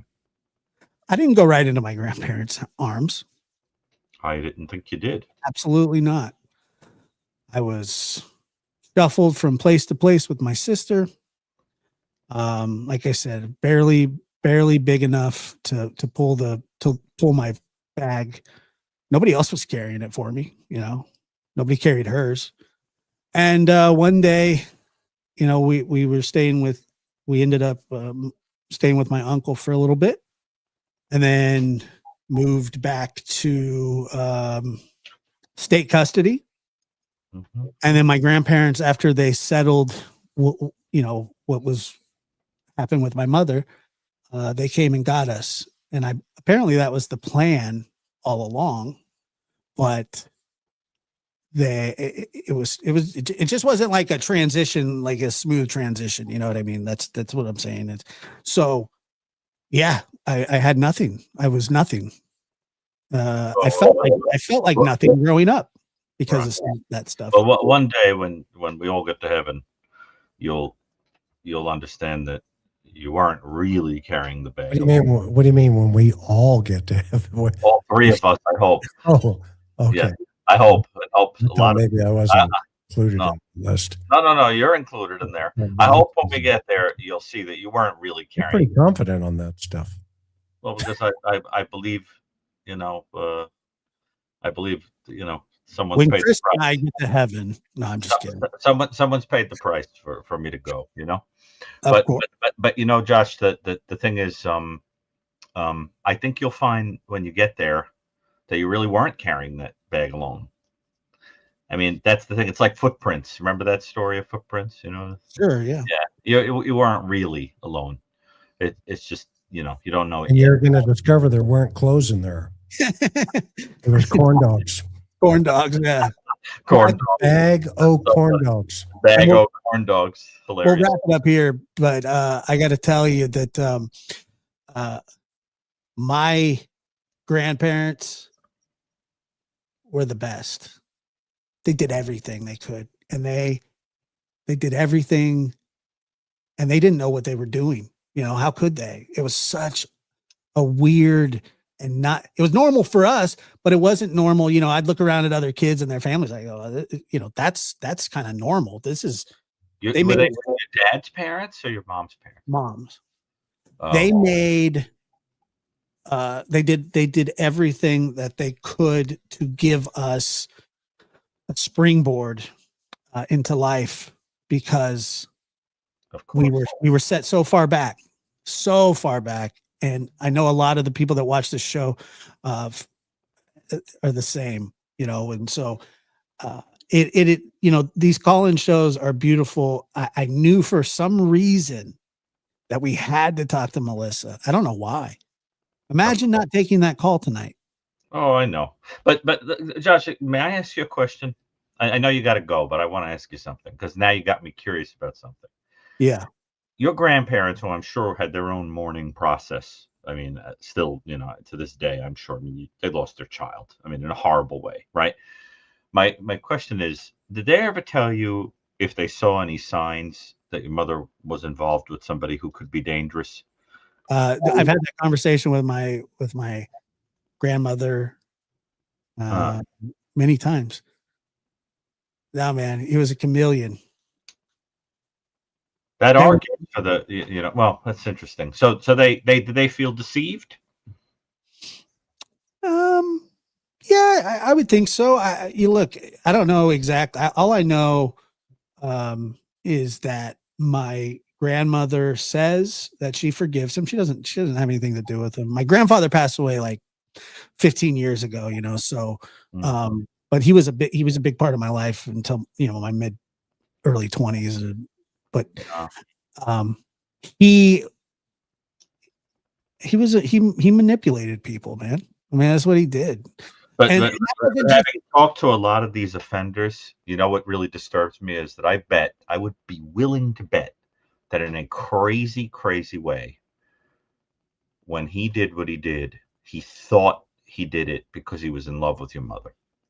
Well, that's exactly what he said. Right. He thought that he did it because he loved her so much that no one else could have her, right? Something like that. That's exactly which is why people engage in self-deception and tell themselves that, that their motives were pure. My dad was on the run for like a week, and he was on the run, and he called my grandmother and was trying to tell her, why he did what he did and that he was sorry. And the only thing that she said to him was, "Alex, you need to turn yourself in." And, I was thinking, I go, what, can you imagine picking up that phone and it being him? I mean, they had to scrub the blood off the walls of the apartment. My grandpa did. That's unfathomable. I mean, the whole thing it was just asinine. Such a crazy thing to do. But I always say that people who go around saying "I love you" without understanding what it is to love anything, are very dangerous people. It's like giving a driver's, like a driver's license to a kid, before he knows how to drive, and he gets in the car and goes out and kills somebody. There's a recklessness to using that phrase and thinking you're feeling love without having any idea what it means. And that's the whole thing is that, oh, I love you so much, no one else could have you. This is, of course, a complete contradiction in terms. I mean, haven't you ever loved a person and you knew that it'd be better for you not to be in their life or for them to be with someone else? And so you said, go. Remember the story of the two women arguing over the baby with Solomon? And the one who was really the mother was the one who said, let her have it, so you don't have to cut it in half. That's how you know somebody loves. They give away, they don't take. And I just think it's very interesting when you see it that way. You understand how many people are foolishly going around destroying lives, thinking they know how to love anything or anyone, but they're idiots. And we've all been affected by people who go around using the L word who have no business using it. People that tell us they love us, and a couple of years later they're walked out or cheating, have that they're too selfish to know how to love anybody. They get, and then other people have had these people that are masters of it. The kind of person who would never even think of themselves until you were okay. Dr. Gary, when I was 3 years old, and Jenny Lang, thank you so much. And Melissa is such a kind-hearted person. Thank you for that as well. We'll end it right here. Yeah. But what a powerful way to end. Absolutely. But when I was 3 years old and I was talking to my therapist, I had a therapist at 3 years old, psychologist or whatever she was. Her name was Diane Green. I don't even remember saying this. It's just on the transcript of our very first, interview. Back in the day, what they do is they would take a tape recorder. She was, through the county. So, she took a tape recorder and put it in. I remember doing it. We would talk a little bit before, and then when we got into it, she'd hit, the record button. Interesting. And then she would type out the transcripts, or her assistant or whoever it is. In those, I said to her, I asked a question, and I've told people this before, but I said, my dad says that he loved my mom and he killed her. My dad says that he loves me. Does that mean he's going to kill me too? And that's disturbing, Josh. That story shoots through you like a bullet when you say it. I mean, I can picture you as a little kid saying that. That's powerful stuff. I was confused. You were traumatized, of course. I was lost. Yeah. Dear Lord. I don't even remember saying it, but chilling story. They all remember it, And so anyway, this isn't all about me. Melissa, I appreciate you calling in and thank you so much. Chris, anything going out? No, it was powerful. I love listening. Me too. But you have a lot of love here between the audience and me and Chris. My life is filled with people that I love and that I just wrote your Christmas card. I just wrote your Christmas card out before the show. Can't wait. All right, guys. Too, Chris. We'll get out of here. Thank you guys so much. We'll do this again. They're always fantastic shows. I appreciate you guys. Please hit that like button and go over and subscribe. Dr. Gary has a piano page that you can go and subscribe to. Check the interview room out. He's been going live a little bit more than just on Sunday nights. So hit the notification bells here as well. And, the interview room is really a great resource if you're interested in the Summer Wells. Don't you love watching Chris and Karen together, how much they love each other? Yeah, they're great. It's like talk about people that just know how to do it naturally, right? I mean, those two, I love the synergy of them. You look at those two and you understand that the good Lord puts certain people together, No question. Those two have found each other, somebody up there. What'd you say, Chris? Yeah, she's my everything. She's the best. Yeah, she brings out the best in you, Chris. It's like, she's I'm married up. And thank you to all the callers. I know that it's not easy to call into a show when you have people watching it, and people get nervous, and we respect everybody's views and beliefs, and even the discussion about Summer it was a very healthy conversation. All of it was very healthy, and I appreciate you guys. What do you guys think about my Home Alone? Go ahead, Chris. I do have one thought. It's almost winter, so the birds are going to be flying south. So why do they fly south? I don't know. It's too far to walk. See you later. See you later, guys. Hilarious. All right, well, Josh, thank you. I know the dogs are. Dude, they're so you got to go, but it was a very powerful show. We went from summer to winter. Yes, we did. Right, summer and well. Once again, the joke, yeah. Check out Dr. Gary's book, The New Evil, and also let's go ahead and run his channel. He's on there playing the piano, and pretty soon are you taking requests yet? Oh yeah, I did a whole I did like 20 songs in a row and one medley that were actually I have to say, because I'm such a nerd. Yes, you're not supposed to call it a song if there are no words. Yeah. The word song means it's something sung where there were words. So when I play them and there are no lyrics there, they're not songs. What are they? They're tunes. Ah. Right. Should not say they are songs. But anyway. Right. But anyway, I do appreciate it, although, only a few people here and there, say anything or send a coffee tip or something, but that's okay. It's done for the sake of doing it. But I just want to say to you, Josh, before we close, that I think, there are some people who react to these horrible things by clamming up and hating the world and, sort of becoming in many ways a carbon copy of a person who didn't know how to love anybody that kind of brought them into the world. And then there are some people that kind of defy that and do the opposite and are very vulnerable and kind of sweet and kind and it's very clear that you have your mother in you too, and that you were loved by the people who brought her into the world in a corrective kind of way and gave you a safe place and made you understand that some people in the world are good.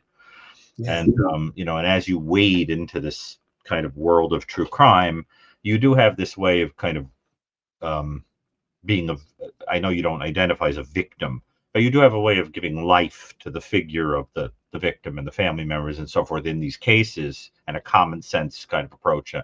And I think it is very powerful, because you're not just talking about it like the person, from 30,000 feet, but the person who kind of says, like, it's possible to believe that sometimes these things are done by the people closest to you, and it's possible, that this person's going to be messed up the rest of their life because of it. And, be sensitive to this, that, and the other thing. And it gives you a kind of ferocious fighting spirit for these people.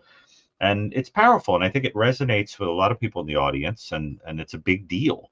And, when you tell stories like that, you're like a kind of everyman. I mean, there are people in the audience going, yup, she's saying exactly what I feel. I've been there, and, so I think it's a beautiful thing. And so you just keep doing that. But, and listen, I really liked Joey's question, but the problem is there's no cookie cutter approach, right? Because everybody's got their own way of dealing with a horrible tragedy. And you just remember that the person who can't acknowledge what they did and can't say they're sorry and can't be, seek forgiveness is kind of already in a kind of hell. And that's sad. That's pathetic. There's a pathos to that. Yeah. You remember that. My mom was 23 when she died, and my dad was 26 when he went to prison. Well, their lives are both over. Exactly. Two victims. And I say that, I just want you to understand that, because as I'm looking at you, I saw how sensitive you got and kind of unraveled a little bit by some of these calls, because they stir up some really dark stuff in you. So I just want to say that I feel the need to say that to you, and I don't consider myself a particularly good man, but I hope that at least I touch some lives in the way that you do and Chris do, and so forth. I have no doubt about it.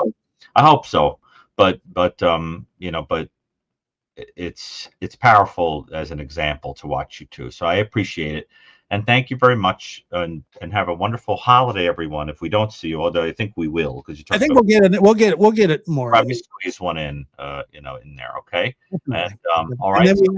then we I know that also just the 31st. I don't know if you'll be there or not, but Oh, for the New Year's thing, yeah, probably. I find New Year's depressing. very depressing. I have to be Yeah. honest, Well, because it would be less depressing if you yes, hang out. I'm not a fan. I think it becomes.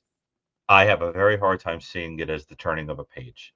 I think it's because my nature has always been to see things from 100 miles away that other people don't see. And so when we get to the new year, I'm like, it's already tomorrow in Australia and it sucks, that kind of thing. Yeah, I And understand. I hate that I feel that way, but it's very hard for me to keep a positive attitude about, because I know so much darkness that's going on, and I'm like, I'm lifting this champagne, but there's people going through Sure. So it's hard for me, and it also, there is a little bit of that kind of old lang syne kind of thing with the people that I've loved and lost, Well, and the group just keeps shrinking, and it's hard. It's really hard. So I try to remember the people that are alone on New Year's. I think that's very hard. well, that's why we're going to be here for the people that are alone or that want to hang out with us. So, All right. Well, the dogs want to hang out with you now, I imagine. But I'm sure they're gonna. It'll be a I don't blast. want to think about what they do when you don't walk them.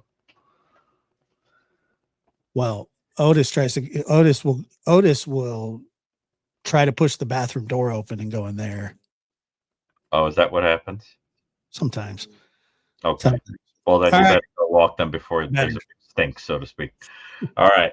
All right, Dr. Gary, thank you so much. Wow, that got big, like really fast. Hold on. Hey, that's quite the zoom in. That was not the idea. But anyway,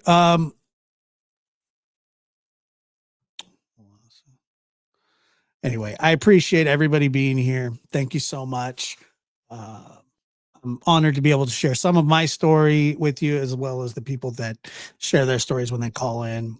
I think it's a wonderful thing. I think that being open and honest and with people is truly a gift into itself. So, Mab, good to see you. Good to see you in the chat. Everybody, sorry I can't say hi to everybody individually, but I appreciate you all. We appreciate you, and we will catch you next time. Appreciate it, guys.